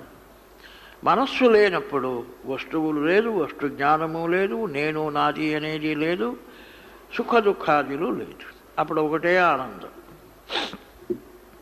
మనోహి అవిద్యా భవబంధహేతు తస్మిన్ వినష్టే సకలం వినష్టం విజృంభితే అస్మిన్ సకలం విజృంభతే. మనస్సు లేనప్పుడు గాఢ నిద్రలో ఏమీ లేదు, వస్తువులు లేవు. మనస్సు ఉన్నప్పుడు జాగ్రత్త అవస్థలో అన్నీ ఉంది, అన్ని వస్తువులు ఉన్నాయి. స్వప్నే అర్థశూన్యే సృజతి స్వశక్త్యా భోక్తరాది విశ్వం మన ఏవ సర్వం తథైవ జాగ్రత్యపి నో విశేషః తత్సర్వమేతన్మనసో విజృంభణం. స్వప్నే అర్థశూన్యే. జాగ్రత్తలో అర్థాలున్నాయి అంటే విషయాలున్నాయి. శబ్దము అర్థము అంటారు. ప్రతి ఒక్కటికి ఏదో ఒక పేరు ఉంటుంది, పేరుకు సమానమైన అర్థం ఉంటుంది. దీనికి మైకనో ఏదో ఒక పేరు పెట్టాలి, దానికి సరిగ్గా ఈ అర్థం ఉంది. స్వప్నంలో అర్థం లేదు. అర్థం లేకపోయినప్పటికీ సృజతి స్వశక్త్యా. మనస్సు ఏం చేస్తుంది? అక్కడ ఇంద్రియాలు లేవు. మనస్సు ఏం చేస్తుంది? తన శక్తి వల్ల కొత్తగా ప్రపంచాన్ని కల్పిస్తుంది స్వప్నంలో. స్వశక్త్యా భోక్తృవాది విశ్వం మన ఏవ సర్వం. అక్కడ విషయాలు ఉన్నాయి, భోగ్యాలు కల్పించింది మనస్సు. ఇక్కడ భోగ్య విషయాలు స్థూలాకారంగా లభిస్తాయి. ఇక్కడ భోక్త అనేవాడు ఇంద్రియాల మూలకంగా విషయాలను అనుభవిస్తాడు. స్వప్నంలో విషయాలు లేకపోయినా మనస్సు కల్పిస్తుంది. ఎలా కల్పిస్తుంది అంటే వెనక చదివాం. జాగ్రత్తలో స్థూల విషయాల వాసన, ఆ అనుభవము, అది ఆ వాసనతోటి స్వప్నంలో సూక్ష్మ విషయాలను తానే కల్పిస్తుంది, ఇంద్రియాలు లేకపోయినప్పటికీ. భోక్తరాది విశ్వం. అక్కడ భోక్త ఉన్నాడు. స్వప్నంలో కూడా రాజవ్వడము, తినడము అన్నీ ఉన్నాయి కదా. అంటే భోక్త ఉన్నాడు. ఆ భోక్త కూడా మనస్సు ద్వారా కల్పితమే. భోక్తరాది విశ్వం మన ఏవ సర్వం. అన్ని మనస్సు. తథైవ జాగ్రత్యపి నో విశేషః. ఇలాగే జాగ్రత్తలో కూడా. జాగ్రత్తకు స్వప్నానికి ఏం విశేషమేమి పెద్దగా లేదు. అంచేత జాగ్రత్తలో అన్నమయ కోశాన్ని ఆత్మ కాదు అని తీసి పారేశామా లేదా? ఎందుకు? నానా ఉంది. ఆత్మవస్తువు ఒకటైనప్పుడు ఈ జాగ్రత్తలో నానా నామరూపాలు ఉన్నాయి, వస్తువులు ఉన్నాయి, విషయాలు ఉన్నాయి, ఆనందాలు ఉన్నాయి, కర్త భోక్త ఉన్నాడు, ఇవన్నీ ఉన్నాయి. కాబట్టి ఇది ఆత్మవస్తువు కాదని తీసి పారేశాం. అదే ఆర్గ్యుమెంటే దీనికి కూడా చెల్లుతుంది. ఇప్పుడు మనోమయ కోశానికి కూడా అదే ఆర్గ్యుమెంటే. ఆ మనోమయ కోశంలో కూడా వస్తువులు ఉన్నాయి. వస్తువులు లేకపోయినా కల్పన చేస్తుంది. ఆ కల్పిత వస్తువులను ఉపభోగించి సుఖదుఖాదులు మాకు కలుగుతాయి. ఇవన్నీ భోక్తృత్వము అనేది కూడాను స్వప్నంలో వస్తుంది. ఇవన్నీ ఉంటుంది. తథైవ జాగ్రత్యపినో విశేషః. జాగ్రత్తలో ఏమేముందో మనస్సు స్వప్నంలో కూడా అదే ఉంది. తత్సర్వమేతన్మనసో విజృంభణం. అంచేత ఇది ఎలాగొచ్చింది జాగ్రత్తలో విషయాలంటే ఏం చెప్పాలి? మనస్సు ద్వారా కల్పితం అక్కడ కూడా చెప్పాలి. ఇక్కడ ఎలాగ విషయాలను స్వప్నంలో కల్పితమని మనకు తెలుస్తుంది. బయట ఉండే విషయాలు మేము లోపల తీసుకోపోలేదు కదా. ఏనుగు నా లోపల ఎలాగపోయింది? కళ్ళు మూసుకుని ఉన్నాను కదా. ఇంకా లోపల వెళ్ళడానికి ఏం దారి లేదు. స్థూల విషయాలు పోలేదు. కానీ ఈ సూక్ష్మ విషయాలు మనస్సు కల్పన చేసే స్థూల విషయాలను చూస్తే ఏ జ్ఞానం కలుగుతుందో అవన్నీ ఇక్కడ స్వప్నంలో కూడా కలుగుతుంది. దీనివల్ల మనకు తెలిసేది ఏమిటి అంటే, ఎక్కడెక్కడ ఈ వస్తు జ్ఞానం ఇవదంతా ఉందో మనస్సు యొక్క విజృంభణం, దాని కల్పన, మేనిఫెస్టేషన్. ఇది ఎక్కడ లేదో అది మనస్సు నష్టమయ్యింది. అంటే ఇంకా ఒకటి ఏమి అంటే, మనస్సు నష్టమైనప్పుడే హాయిగా ఉంటాం గాఢ నిద్రలో. మనసు పనిచేసినప్పుడు జాగ్రత్తలో స్వప్నంలో హాయి లేదు. సర్వమేతన్ మనసః విజృంభణం. అంచేత మనోమయ కోశాన్ని చాలా జాగ్రత్తగా చూడాలి. ప్రాణమయ కోశంలో ఒక్క శ్లోకం చెప్పి ఇంతే అని అక్కడ తోసివేశారు. అలాగే మనోమయ కోశాన్ని తోసివేయడానికి వీలు లేదు. సుషుప్తి కాలే మనసి ప్రలీనే నైవాస్తి కించిత్ సకల ప్రసిద్ధే అతో మనఃకల్పిత ఏవ పుంసః సంసార ఏతస్య న వస్తుతోస్తి. సుషుప్తి కాలంలో గాఢ నిద్ర, ఆ సమయంలో మనస్సు లీనమయ్యింది, సూక్ష్మావస్థలో ఉంది. మనసి ప్రలీనే నైవాస్తి కించిత్ సకల ప్రసిద్ధే. అక్కడ సుషుప్తి అవస్థలో ఏమీ లేదు. ఏమీ లేదంటే ఏమీ కనిపించదు, ఏ వస్తువు లేదు, ఏ జ్ఞానము లేదు, ఏ మనోవృత్తులు లేవు, మనస్సే లేదు. ఇలా ఉండగా కించిత్ సకల ప్రసిద్ధే, అక్కడ ఏమీ లేదు అని అందరికీ తెలిసిందే. గాఢ నిద్రలో ఏముంటుంది? అతో మనః కల్పిత ఏవ పుంసః. కాబట్టి దీనివల్ల మనకు తెలిసేది ఏమిటి? మనస్సు సూక్ష్మావస్థను పొందితే ఏమీ ఉండదు, చూడడానికి వినడానికి ఏమీ ఉండదు. మనస్సు స్థూలంగా పనిచేసినప్పుడు అన్నీ ఉంది. కాబట్టి మనస్సులో ఈ వికారాలు ఉన్నాయి. అది ఉన్నప్పుడు అన్నీ ఉంది, అది లేనప్పుడు ఏమీ లేదు. ఇలాంటి వికారాలు మనస్సులో ఉన్నాయి. మనస్సే దీనికంతా కారణము అని అతో మనఃకల్పిత ఏవ పుంసః. అంచేత ఈ జగత్తంతా ఎక్కడి నుంచి వచ్చింది? మనఃకల్పితం. స్వప్నంలో మనఃకల్పితమని ఒప్పుకుంటాము కదా. స్వప్నానికి దీనికి ఏం వ్యత్యాసము? జాగ్రత్తకు ఏమీ లేదు. అదే కారికలో ఆయన గౌడపాదాచార్యులు చెప్పేది, ఆది అంతము ఉంటే ఆదికి ముందు ఉండదు, అంతానికి తర్వాత ఉండదు, మధ్యలో ఉండి మనకేమి లాభం? మధ్యలో కూడా లేదని భావించడమే మంచిది. ఆద్యంతం కల వస్తువులు అది ఉండినా లేనట్టే. ఎందుకంటే ఆది ముందు ఉండదు, అంతం తర్వాత ఉండదు, మధ్యలో 2 ఏళ్ళైనా 20 ఏళ్ళైనా ఎన్నేళ్ళైనా అది ఉండినా ఉండినట్టు కాదు, శాశ్వతం కాదు. అలాగే మనఃకల్పితమైన ఈ ప్రపంచంలో ఏమున్నది? అంతా మనఃకల్పితం. అసలు శాశ్వతమైన వస్తువు అనేది లేదు. కాబట్టి ఈ ప్రపంచంలో మనకు కావలసింది ఏమీ లేదు. బ్రహ్మ వస్తువు ఒక్కటే, అది ఉనికి స్వరూపంగా ఉండేది. సంసారయేతస్య న వస్తుతోస్తి.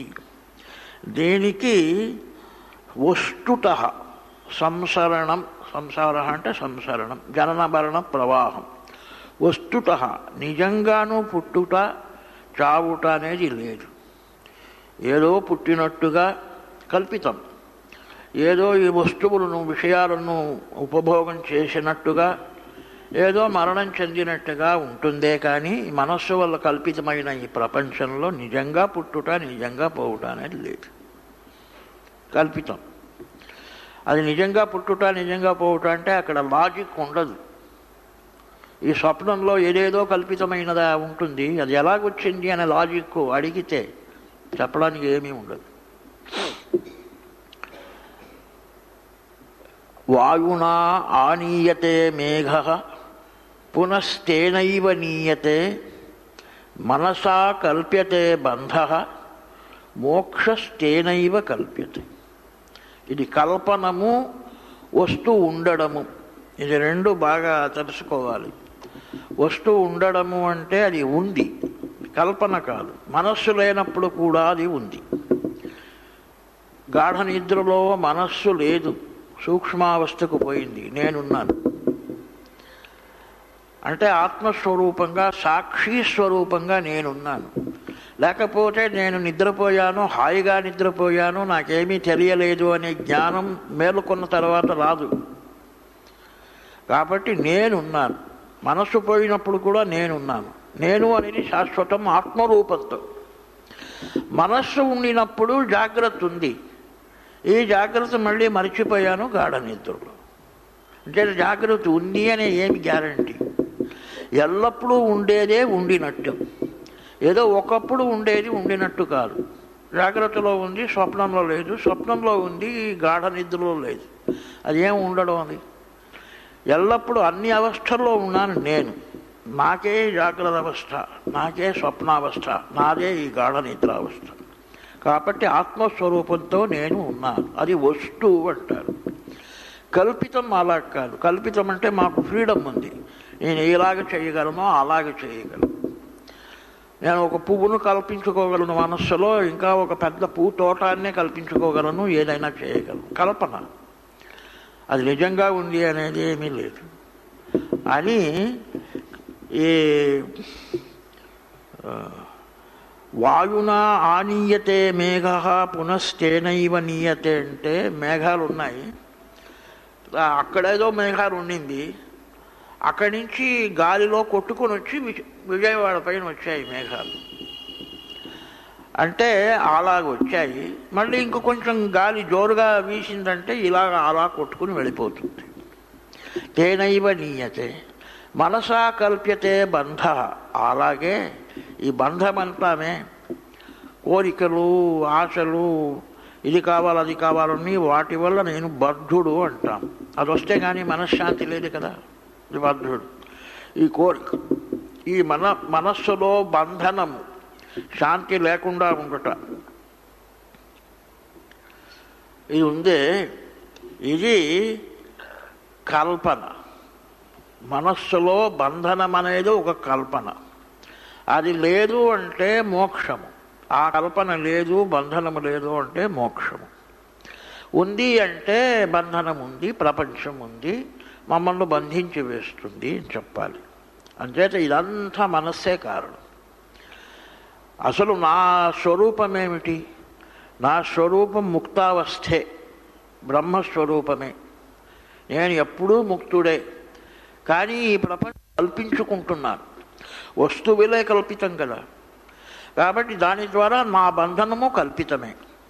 నిజంగా వస్తువులు లేదు, నామరూపాదులు లేదు, ఉన్న వస్తువు ఒకటే, బ్రహ్మ వస్తువు. అంచేత మోక్షము కల్పితం కాదు, ఇది బంధనము కల్పితమే. అది పోయేది కూడాను వెళ్ళిపోతుంది, అది కూడా కల్పితమే. అంచేత మన అజ్ఞానాన్ని గురించి, బంధనాన్ని గురించి భయపడక్కర్లేదు అంటాడు. మనస్సు నీ చేతిలో ఉంది, అంచేత మనస్సును గట్టిగా పట్టుకుని దాన్ని బాగా ట్రైనింగ్ చేస్తే నీకేమి భయం ఉండదు. ఏదో అజ్ఞానం ఉన్నది, అది దాని గురించి నాకేమీ తెలియదు అనుకో అక్కర్లేదు. మనస్సు ఉంది కదా, మనస్సును నువ్వు సరిగ్గా చూసుకుంటే చాలు, దానివల్లనే నీకు బంధనం, దానివల్లనే నీకు ముక్తి అన్నారు. ఇది సాధనా క్రమంలో ఇది అందరికీ తెలియవలసిన విషయం.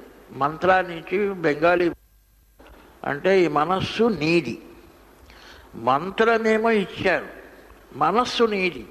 దాని అనుగ్రహం లేకపోతే నీకేమీ లాభం లేదు. నేను మంత్ర జపం చేయాలని కూర్చుంటే మనస్సు ఎక్కడికో అక్కడికి తీసుకెళ్తుంది. పోనీ అక్కడ పోయానంటే అక్కడి నుంచి ఇంకెక్కడికో తీసుకెళ్తుంది.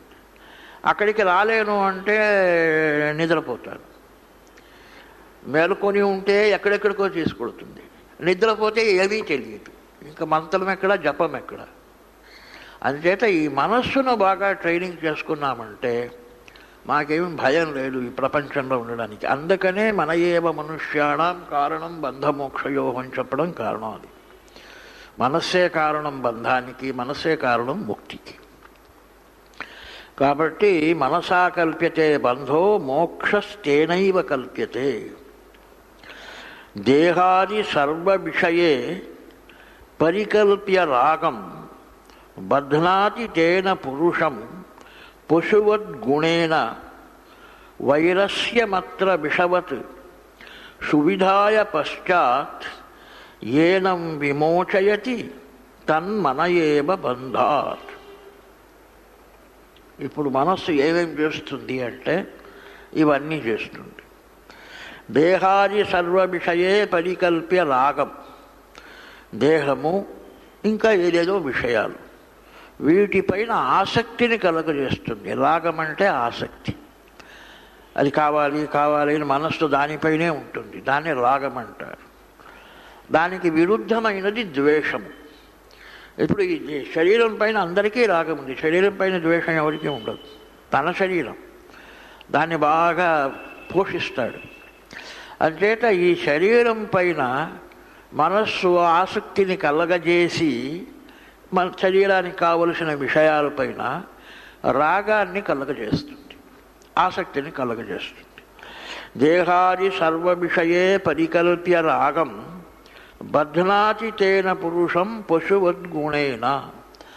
రాగము అంటే అక్కడ ఉండాలనే బుద్ధి, ఈ శరీరం పైన మనస్సు వచ్చింది అంటే శరీరం పైనే ఉండాలి అనే బుద్ధి. ఎప్పుడు చూసినా తన శరీరాన్ని చూసుకోవడమే అయిపోతుంది దానికి పొద్దు నుంచి సాయంకాలం దాకా. అంటే ఈ లాగం అనేది ఒక తాడులాగా పెట్టుకుని మనస్సు ఏం చేస్తుంది అంటే ఈ మనిషిని ప్రాణిలాగా కట్టేస్తుంది.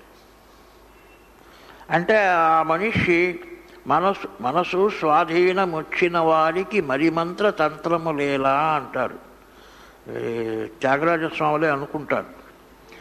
నిజంగా మనసు స్వాధీనం వచ్చిన వారికి మంత్రాలు తంత్రాలు అక్కర్లేదయ్యా, మనసు స్వాధీనం లేని వారికే ఇవంటారు. అసలు ఇంకా చెప్పాలంటే మనసు స్వాధీనం లేని వారికి మంత్రాలు తంత్రాలు లాభం లేదు, మనసు స్వాధీనం వచ్చిన వారికి మంత్రాలు తంత్రాలు అక్కర్లేదు. కాబట్టి ఎందుకు మంత్రాలు తంత్రాలు, ఉండేది మనస్సు. కాబట్టి రాగము అంటే ఆసక్తి, దాన్ని ఒక తాడులాగా, గుణం అంటే తాడు సంస్కృతంలో, గుణం అంటే గుణము. అతని గుణమేమిటి? అతని శరీరం పైనే అతని మనస్సంతా ఎప్పుడు చూసినా తన శరీరము అని అనుకుంటూనే ఉంటాడు.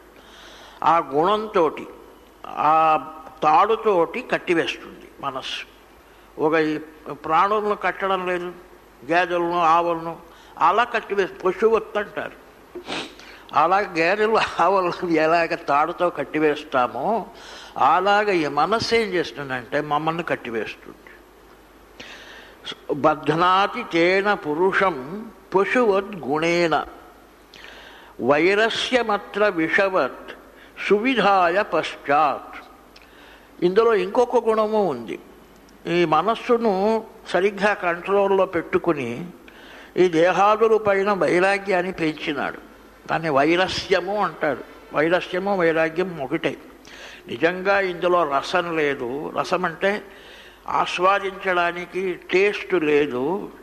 శరీరం పో, దాన్ని వైరాగ్యముడు. రాగం లేనిది విరాగము, విరాగస్య భావం వైరాగ్యం.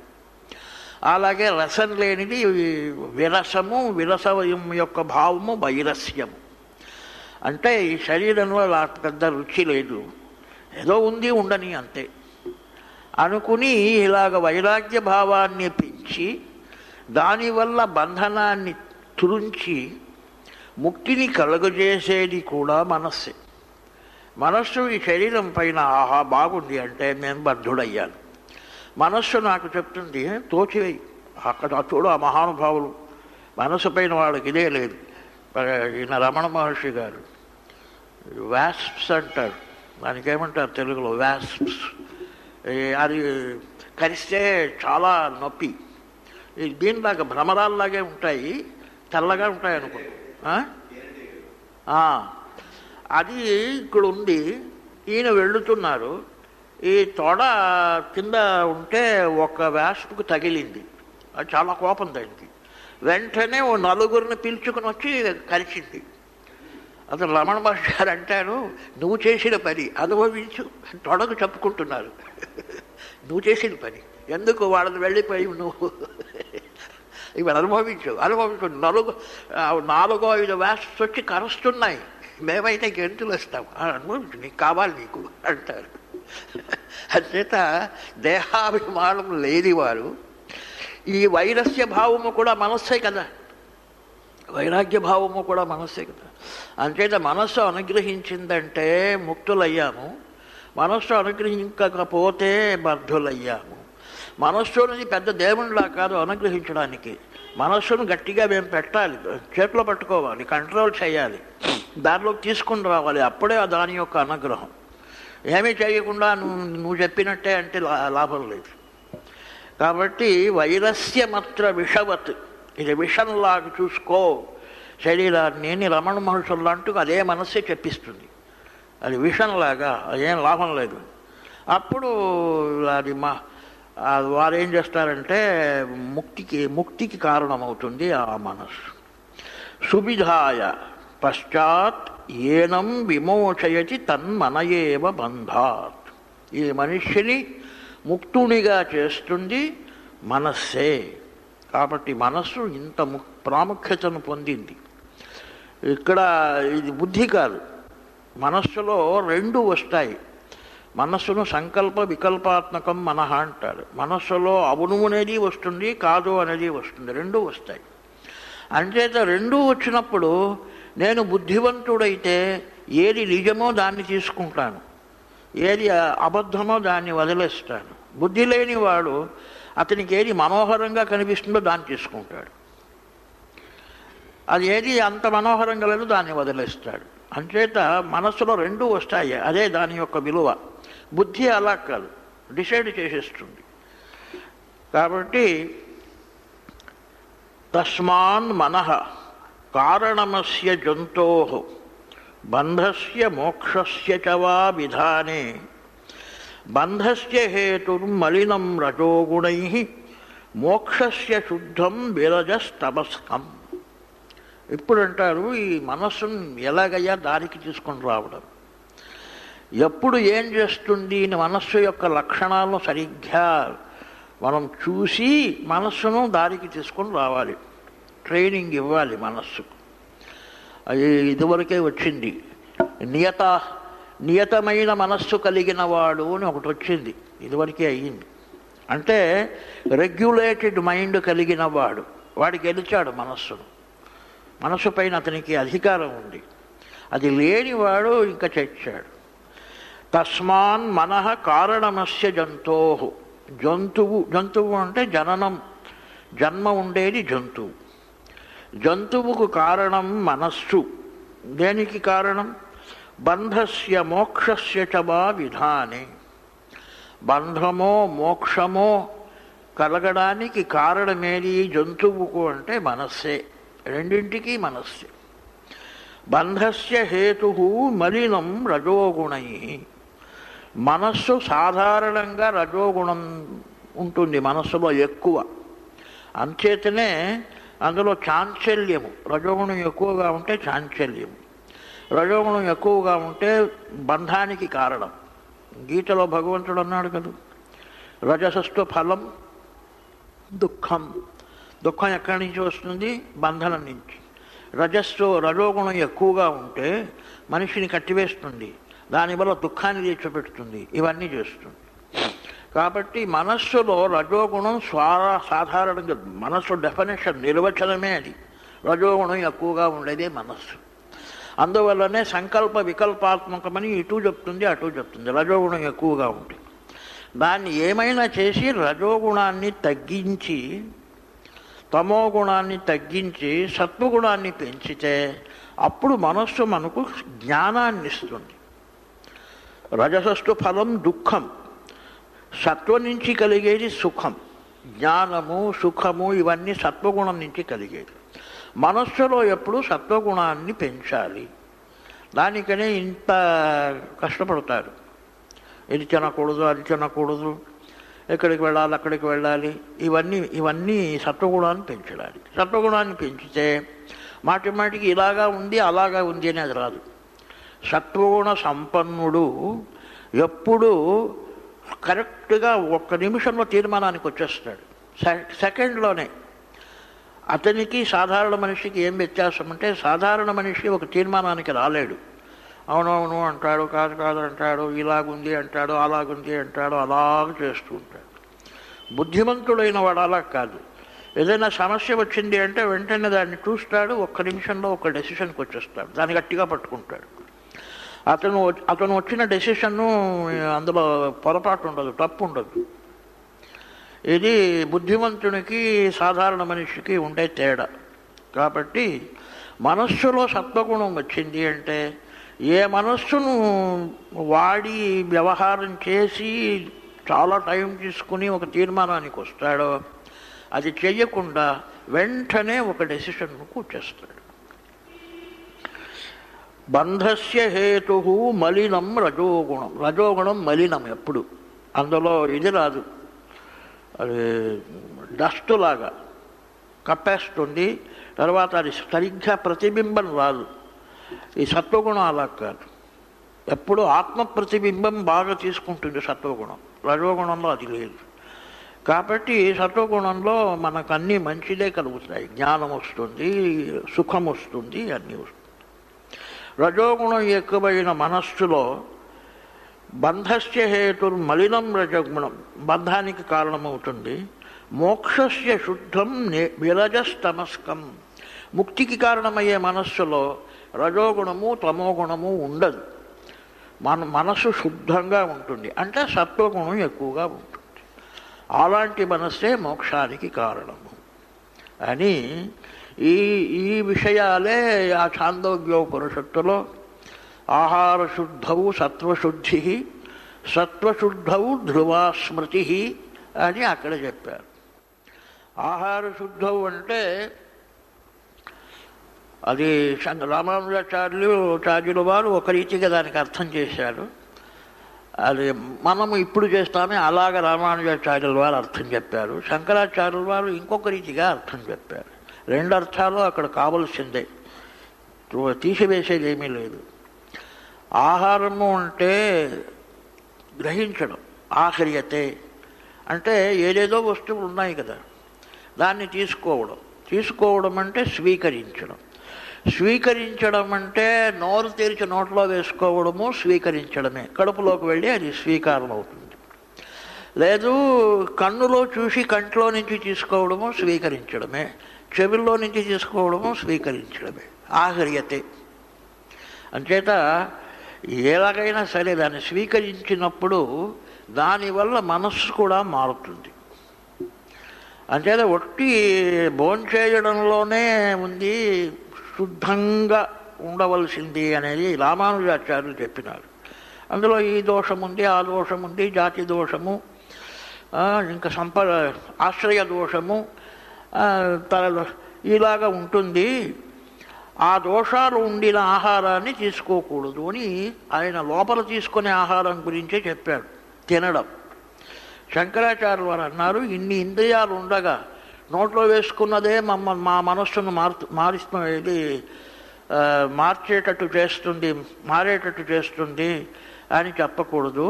కంట్లో కూడా చెడ్డదేమన్నా చూస్తే దాని యొక్క ఇన్ఫ్లుయెన్స్ రాదు మనస్సుకు, అది కూడా తీసుకోవడమే. అక్కడ కూడా జాగ్రత్తగా ఉండాలి. ఆహారంలో ఎలాగ దోషంలో దుష్టమైన అంటే దోషం ఉండే ఆహారం తీసుకోకూడదు అంటామో, అలాగ చూపులో దోషం ఉంటే దాన్ని చూడకూడదు, దోషం ఉంటే దాన్ని వినకూడదు. అక్కడ కూడాను ఆహార శుద్ధం. ఇది శృతి ఏమి చెప్పింది అంటే ఆహార శుద్ధవు సత్వశుద్ధి. నువ్వు ఆహారం శుద్ధంగా ఉంటే నీ సత్వము అంటే ఇక్కడ మనస్సు, నీ అంతఃకరణము మనస్సు వీటిని సత్వం అంటారు. నీ సత్వము శుద్ధంగా ఉంటుంది. సత్వము శుద్ధంగా ఉంటే నీ స్మృతి ఉన్నదే అది స్టడీగా ఉంటుంది. ఇప్పుడు ఏదో ఒకటి చిన్నప్పుడు ఏదో ఒక పని చేశాను, దానికి ఏదో ఫలం వచ్చింది, అది ఇప్పుడు మనస్సులో ఉంది. నా మనస్సు బాగా ఉంది అంటే నేను తీసుకునే ఆహారం సరిగ్గా ఉంటే ఆ స్మృతి ఉన్నదే అది గట్టిగా ఉంటుంది.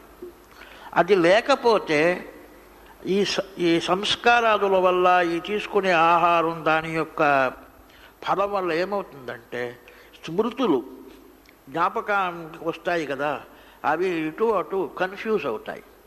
అవాడ అది జరిగిందా, అలా కాదు ఇలా కాదు అలాగా, అందులో కూడా మనకు సందేహాలు వస్తాయి. కాబట్టి స్మృతి కరెక్ట్గా ఉన్నవానికి ఏం భయం లేదు. ఏదైనాను వెంటనే ఏదో చిన్నప్పుడు జరిగిందని జ్ఞాపకం చేసుకుంటాడు, ఇది చేయకూడదు అంటాడు, ఇది చేయాలి అంటాడు, వెళ్ళిపోతూ ఉంటాడు. ఇంకా తక్కిన వాళ్ళకి అలా కాదు, అది ఏమీ జ్ఞాపకానికి రాదు, జ్ఞాపకానికి వచ్చినా అది స్టడీగా లేదు. అలాంటి వాళ్ళు ఏ పని చేయలేరు. డెసిషన్ మేకింగ్ వాళ్ళకు ఒక పెద్ద ప్రాబ్లం అవుతుంది. అంచేత ఆహారము శుద్ధంగా ఉండాలి అంటుంది. అక్కడ ఆహారం అంటే రామానుజాచార్యులు వారు తినే ఆహారం అనే దాన్ని వారంటారు. శంకరాచార్యులు వారు తినడమే కాదు వినడము చూడడము అన్నీ కూడా శుద్ధంగా ఉండాలి. కాబట్టి ఈ మనస్సును గురించి ఇన్ని ఆలోచనలు జరిగాయి.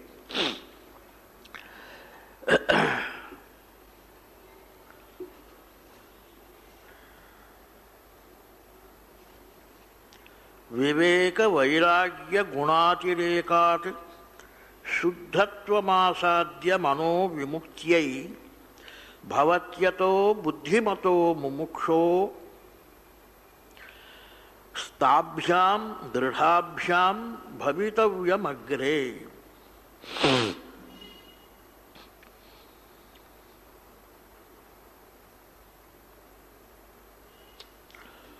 సో ఇప్పుడు ఏదేదో ఆర్గ్యుమెంట్స్ చెప్పినారు, మనస్సు వల్ల ఏమేమి కలుగుతుంది, మనస్సు ఎంత ముఖ్యమైనది, మనస్సును ఎలాగైనా కంట్రోల్లో పెట్టుకోవాలి అని. దాన్ని ఇప్పుడు ఉపసంహారం, కంక్లూషన్. వివేక వైరాగ్య గుణాది ఏకాత్ గుణాతిరేకాత్.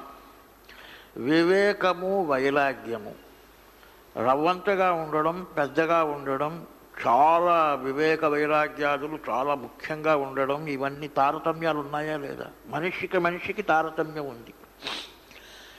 అతిరేకము అంటే అది ఎక్కువగా ఉండుట, వివేకము వైరాగ్యము ఇది చాలా ఎక్కువగా ఎవరికి ఉంటుందో. గుణాతిరేకాత్ సాధారణంగా ఉండేది కాదు. వైరాగ్యంలో ఎన్నో రకాలు ఉన్నాయని రామకృష్ణ పరమహంసులు అంటారు కదా. మర్కట వైరాగ్యము అంటారు, కోతికొచ్చే వైరాగ్యం. అలాగే అభావ వైరాగ్యం అంటారు, లేదు దానిపైన వైరాగ్యం ఉంటే కదా వైరాగ్యం. లేనప్పుడు ఏమీ లేకపోయినా వైరాగ్యము. ఇలాగ ఎన్నో ఉంటాయి. దక్షిణేశ్వరంలో కోతులకు వచ్చే వైరాగ్యాన్ని గురించి రామకృష్ణ పరమహంసులు చెప్పేవారు. అందరూ అక్కడ ధ్యానం చేస్తారు కదా, అక్కడ వెళ్ళి ఆ మర్రి చెట్టు కింద పంచబట్టిలో ధ్యానాన్ని కూర్చోవాలి. కోతులు చూశాయి ఇదేదో మంచిది అని అవి వచ్చి ధ్యానాన్ని కూర్చునేవి. అది ధ్యానానికి కూర్చున్నప్పటికీ ఇలాగ వాటి యొక్క స్వభావం చూస్తూ ఉండేది. ఎవరైనా అక్కడ పండ్లు తీసుకుని మందిరానికి వెళుతూ ఉంటారు కదా, వెంటనే వెళ్ళి ఆ పండు తీసుకుని వచ్చి మళ్ళీ ధ్యానం. ఇలాగా ఇది వైరాగ్యము. పండు దొరకనప్పుడు ఏమి ధ్యానము, అంతా వైరాగ్యం. దొరికినప్పుడు వెంటనే వెళ్ళి తీసుకో. ఇలాగ ఇది మర్కట వైరాగ్యం అంటారు. అలాగే ఎన్నో రకరకాలుగా ఉన్నాయి వైరాగ్యాలు. ఇది అతిరేకంగా ఉన్నప్పుడు నిజమైన వైరాగ్యం అయ్యి మనస్సు బుద్ధులు బాగా పనిచేస్తాయి. అలాంటప్పుడు వివేకము వైరాగ్యం మనస్సును బుద్ధిని పెట్టుకుని పెంచిన వైరాగ్యం అది ఎక్కువగా ఉంటే వివేక వైరాగ్య గుణాతిరేకాత్ శుద్ధత్వమాసాద్య మనో విముక్త్యై. మనస్సు బాగా పరిశుద్ధమవుతుంది. వివేకము వైరాగ్యము ఎక్కువగా ఉన్నవానికి మనస్సు పరిశుద్ధమవుతుంది. పరిశుద్ధమైన మనస్సును పెట్టుకుని ముక్తికి ప్రయత్నించవచ్చు. కల్మషయుక్తమైన మనస్సుతోటి ముక్తి కలగదు, పరిశుద్ధమైన మనస్సుతోటి ముక్తి కలుగుతుంది. అందులో సత్వగుణం ఎక్కువగా ఉంటుంది కాబట్టి. భవత్యతో బుద్ధిమతో ముముక్షో. బుద్ధి కూడా అలాంటిదే. ముముక్షువైన వానికి మనస్సును పరిశుద్ధం చేసుకోవాలి. బుద్ధి సాధారణంగా పరిశుద్ధంగానే ఉంటుంది, దాన్ని కూడా కంట్రోల్లో పెట్టుకోవాలి అని. బుద్ధిమతో ముముక్షో తాభ్యాం దృఢాభ్యాం భవితవ్యమగ్రే. అవి రెండు దృఢంగా తనకు ఇంకా కలగబోయేదాన్ని, అగ్రే భవితవ్యం ఇంకా మీద కలగబోయేదాన్ని, అది బాగుండాలి అంటే సరిగ్గా ముక్తికి దారిని చూపించాలి అంటే ఇప్పుడు నుంచినే మనస్సును బుద్ధిని చేతిలో పెట్టుకోవాలి, దృఢంగా పెట్టుకోవాలి. ఇది దార్ఢ్యము ఇది చాలా ముఖ్యం. ఎందుకనే అర్జునుడు అడిగాడు కృష్ణ పరమాత్మను, స్థితప్రజ్ఞుడు అంటే ఎవరు అని. ప్రజ్ఞ కలగవచ్చును, మంచి చెడ్డలు నాకు అర్థం కావచ్చును. అది ఇప్పుడు అర్థమైంది, ఇంకొక 2 నిమిషాల పైన తర్వాత వెళ్ళిపోయింది. ఇప్పుడేం చేసేది? అలాగ లేకుండాను రియలైజేషన్ అంటే ఇది, అది దృఢంగా మనస్సులో ఉండిపోవాలి. ఇప్పుడు నేర్చుకున్నది మంచిదైతే దాన్ని దృఢంగా మనసులో పెట్టుకున్నానంటే అదే నన్ను కాపాడుతుంది. కాబట్టి ఆ సందర్భంలో వచ్చిందే ఆ స్థిత ప్రజ్ఞ లక్షణం.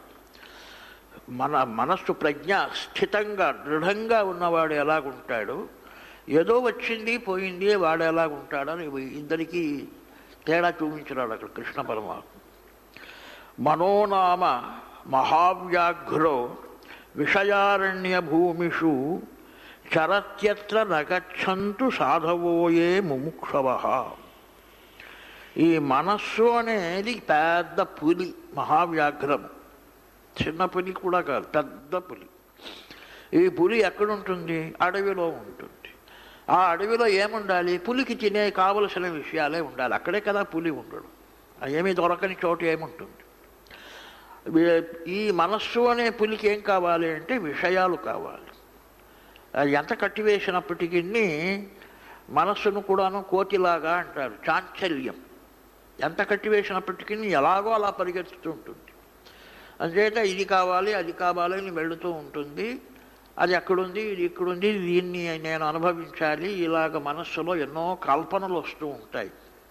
కాబట్టి ఇది ఒక వ్యాఘ్రంలాగా విషయారణ్యము, విషయాలుండే అరణ్యంలో, విషయారణ్య భూమిషు మహావ్యాఘ్రో చరత్యత్ర, అక్కడ చరిస్తూ ఉంటుంది ఈ మనస్సు అనేది పెద్ద పులి. నగచ్చంతు సాధవోయే ముముక్షవః. అంచేత సాధువులైన వాళ్ళు, ముముక్షువులైన వాళ్ళు, సాధువులు అంటే మంచివాళ్ళు, సన్మార్గంలో నడిచేవాళ్ళు సాధువులు, ముముక్షువులు అంటే ముక్తిని కోరేవాళ్ళు ముముక్షువులు. వీరిద్దరూ ఈ విషయారణ్యం అనే భూమికి రాకూడదు. ఎందుకంటే మనస్సు అక్కడ ఒక పెద్ద పులిలాగా అక్కడే ఉంటుంది ఆనందంగా. అంటే వీరి మనస్సు కూడా అంతే. ఏదో ఇక్కడ చాలా పెద్దగా నేను ట్రైన్ చేశాను నా మనస్సును, అక్కడికి వెళితే అది పులిలాగా తయారవుతుంది. విషయాలను చూడగానే పిచ్చెక్కేస్తుంది ఆ మనస్సు, పులిలాగా తయారవుతుంది. అందుకని ఇక్కడ కాషన్ చేశారు, జాగ్రత్త పరిచారు. సాధువులా ముముక్షువులారా, మీరు విషయారణ్యానికి రాకండి.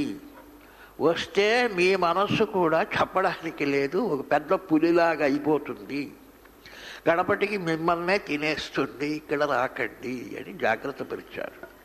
సాధవో ముముక్షవః చరత్యత్ర నగచ్చంతు సాధవోయే ముముక్షవః. మనఃప్రసూతే విషయాన్ అశేషన్, అంటే మనస్సును ఎప్పుడు నమ్మడానికి వీలు లేదు. అది ఎప్పుడు హాయిగా ఉండవచ్చును అంటే మనస్సు చచ్చిపోయిన తర్వాత హాయిగా ఉండవచ్చు. మనస్సు చావడం అంటే తత్వజ్ఞానం కలగడం. మనోనాశము తత్వజ్ఞానం. నిర్వాసన అంటే వాసన లేకుండా పోవడం. ఈ జగన్నాథపురిలో తేరు ఇది లాగాలి. రథే వామనంతు రథే దృష్ట్వా పునర్జన్మ నవిద్యతేను ఇలాగంటారు. రథేచ వామనం దృష్ట్వా పునర్జన్మ నవిద్యతే. వామనుడు అంటే అందరికీ ఉపాస్యుడైన దేవుడు అని అర్థం. రథంలో పరమాత్ముణ్ణి పెట్టి అది ఏదో ఒక రూపంగా కృష్ణుడో ఏదో ఒక రీతిగా పెట్టి ఆ రథోత్సవం, రథాన్ని లాగితే రథం లోపల పరమాత్ముడిని చూసినవాడు ఇంకా అతనికి పునర్జన్మ లేదు అని అంటారు. ఇప్పుడు శారదాదేవి గారు హోలీమల్లర్ అది విన్నారు, సరే ఒప్పుకోవలసిందే. కానీ ఆ రథంలో చూసిన వెంటనే వాసనలు పోయాయి. నిర్వాసనలు అంటే వాసనలు పోయాయి. మనస్సులో ఏ ఏ సంస్కారాలు, అది కావాలి ఇది కోరికలు అవన్నీ పోయాయి. అదైతే సరే పునర్జన్మ లేదు. అంటే ఇతని మనస్సు ఎంత పవిత్రంగా ఉండాలి అంటే భగవంతుడిని రథంలో చూడగానే నా వాసనలు అన్నీ పోయాయి. అంత పవిత్రంగా మనస్సు ఉంది. ఏదో కించిత్ వాసన ఉండింది, అది భగవంతుడిని చూడగానే పోయింది. అలాంటి వానికి పునర్జన్మ లేదే కానీ అక్కడ లక్ష మందులు వస్తూ ఉంటారు. ఆ రథంలో దేవుణ్ణి పెట్టి లాగుతూ ఉంటారు. అది ఈ అందరికీ ముక్తి వెంటనే చూడగానే. ఫిజికల్ యాక్ట్లో ముక్తి రాదు. ముక్తి అనేది ఇక్కడి నుంచే రావాలి అని శారదాదేవి గారు అన్నారు. కానీ అలాగే చెప్పడం ఎందుకు అంటే ఒకసారైనా వెళ్ళి చూడరు, లేకపోతే అది చూడడు. అందుకని అసలు పునర్జన్మ రాకూడదని కోరేవారు ఎంతమంది ఉంటారు. పునర్జన్మలో కూడా నేను అది చేయబోతాను ఇది చేయబోతాను ప్లాన్ పెట్టుకుని రెడీగా ఉన్నాడు. రాకూడదని కోరేవాడు ఎంతమంది ఉంటారు. నిజంగా అలాగ అనుకున్నవాడు అది అతనికి తప్పకుండా ముక్తి లభిస్తుంది.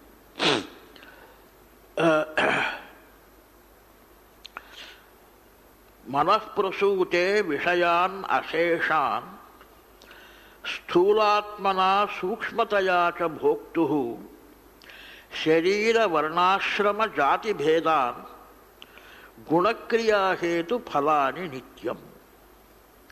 ఈ మనస్సు ఈ విషయాలను అలాగ ఉత్పత్తి చేస్తూ ఉంటుంది. అంటే ఈ విషయాలన్నీ మనస్సు ద్వారా కల్పితమే కదా. అసలు ఈ బిల్డింగ్ అనండి, ఇది ఒక రీతిగా కట్టవచ్చు. ఈ రీతిగా కట్టడం అనేది మనస్సులో కల్పన ఆ రీతిగా వచ్చింది. దీన్నే ఇంకొక రీతిగా కట్టారు, మనస్సులో ఆ కల్పన వచ్చింది. ఇదే కదా కారణం. ఇన్ని రకరకాల విషయాలు ఉన్నాయి అంటే మనస్సులో కల్పనలు ఆ రీతిగా వచ్చాయి అంటే ఆ విషయాలు అలా ఉంటాయి. ఇప్పుడు దీన్నే ఎన్ని రకరకాలుగా మైకు చేస్తారు. ఒక రీతిగా కాదే, లేటెస్ట్ అంటారు. ఇప్పుడే వచ్చింది అమెరికా నుంచి, దానికి ఏమంటారు state of the art technique. అది అప్లై చేశారండి. ఆ మైకు పెట్టుకున్నారంటే ఇక మీరు మాట ఆడక్కర్లేదు, మీరు మనస్సులో ఉన్న ఆలోచనలు కూడా అది లౌడ్ స్పీకర్ అది అంటారు కదా, అడ్వర్టైజ్మెంట్. అలాగా ఇవన్నీ మనఃకల్పితమే. ఏమీ లేకుండా ఉంటే మనస్సులో ఒకే రీతిగా ఉంటే ఇవన్నీ ఇన్ని రకరకాలు వస్తాయి. అంటే విషయాలన్నీ మనఃకల్పితమే. మనఃప్రసూతే విషయాన్ అశేషాన్, అన్ని రకాల విషయాలను మనస్సు ఉత్పత్తి చేస్తుంది, కనింది. ప్రసూతే స్థూలాత్మన సూక్ష్మతయా చ భోక్తు. భోక్త అంటే అనుభవించేవాడు, అది మనస్సు కాదు. మనస్సు విషయాలను ఉత్పత్తి చేస్తుంది స్థూలంగా సూక్ష్మంగా. స్థూల విషయం కానీ సూక్ష్మ విషయం కానీ దాన్ని ఇంద్రియాలు పెట్టుకుని విషయేంద్రియ సంయోగం వల్ల సుఖ దుఃఖాదులు కలుగుతాయే, దాన్ని అనుభవించేవాడు భోక్త ఎవరు అంటే నేను, ఈ శరీరధారి. ఈ మనస్సు వల్ల కల్పింపబడిన ప్రపంచంలో వండుకుని దీన్ని నేను అనుభవిస్తూ ఉంటాను. భోక్తు ఇప్పుడు ఎలాంటిది మనస్సు చేసేది అంటే మనలో ఈ social institutions, political institutions, social institution వల్ల సమాజంలో ఇలాగుండాలి. పొలిటికల్ ఇన్స్టిట్యూషన్స్ వల్ల ఇగో శాసనం ఇలాగుండాలి, ఇవన్నీ ఏదేదో చెప్తూ ఉంటారు కదా. ఎన్ని రకరకాల ఇది ఉందో ఈ ప్రపంచంలో అవన్నీ కూడా ఈ మనస్సు ద్వారా వచ్చింది. మనోవికారాలు ఎలాగంటే ఈ వర్ణాశ్రమాలు, అది కూడా మనస్సు నుంచి వచ్చింది. వర్ణము అంటే జాతి అని దాన్ని ఇది చెయ్యకూడదు అంటారు. గుణాలను బట్టి గుణకర్మ విభాగశః, అందులో ఒక వర్ణమని, ఈ గుణాలు ఈ కర్మాలు ఉన్నవారు ఒక వర్ణానికి చేరిన వారని, ఆ గుణాలు ఆ కర్మలు చేసిన వారు ఇంకొక వర్ణం అని ఈ వర్ణ విభాగం ఉందే, ఇది మనస్సు ద్వారా వచ్చిందే కదా. అది ఒక కాలంలో అందరూ ఒకే జాతి, హంస అని ఒకే జాతి ఉండేది అంటారు వివేకానందుల వారు. అది మహాభారతంలో వస్తుంది, కృతయుగంలో. అప్పుడు పెద్దగా పనులేమీ లేవు, వొకేషన్స్ లేదు, అందరికీ ఎవరిని చూసినా ధ్యానం చేసేవాళ్ళే, ప్రాపంచిక విషయాలు లేవు అప్పుడు. కాబట్టి అందరూ ధ్యానమగ్నులై ఉన్నప్పుడు ఒకే వర్ణము ఒకే జాతి, వేరే జాతి లేదు, వేరే వర్ణము లేదు, అలా ఉండేది. మనసులో కోరికలు వచ్చినప్పుడంతాను దాన్ని నెరవేర్చుకోవడానికి వేరువేరుగా వచ్చింది. అలాగా వర్ణాశ్రమాలు మనస్సు నుంచి వచ్చాయి. ఆశ్రమం కూడా అంతే కదా. ఇతనికి ఏమీ తెలియదు, పవిత్రాత్ముడు, చిన్న కుర్రవాడు, అప్పుడు నేర్చుకుంటాడు విద్య. ఆ ఆశలు కోరికలు వచ్చిందంటే వేరే అయిపోతాడు. అందుకని అప్పుడు కౌమారావస్థ అతనికి ఒడుగు చేసి బ్రహ్మచారిగా వండుకొని పెద్ద విద్యను వేదాధ్యయనం చేయించి దాన్ని నేర్చుకోమని ఇంత చేస్తాం. వేరే కోరిక లేదు కాబట్టి ఇతను అలాగా నేర్చుకుంటాడు. తర్వాత నేర్చుకోవడం అయిపోయింది, ఇంకా నేర్చుకోవడానికి ఏం పెద్దగా లేదు, కాబట్టి ఇంకా గృహస్థుడయ్యి అక్కడ నిలబడతాడు సమాజంలో. సమాజంలో ఒక బ్రహ్మచారిని ఉండనివ్వరు. ఏదో బుద్ధదేవుని దయ వల్ల ఒక సన్యాసం అలాగా వచ్చింది, స్వామి వివేకానందుల దయ వల్ల పెద్దగా చాలామంది సన్యాసులు అయ్యారు. లేకపోతే సమాజంలో ఉండనివ్వరు వాళ్ళు. అలాగే హిమాలయాస్కి తరిమేస్తూ ఉంటారు. నువ్వు అక్కడే ఉంటే మంచిది, ఇక్కడుంటే. కాబట్టి ఈ వర్ణాశ్రమ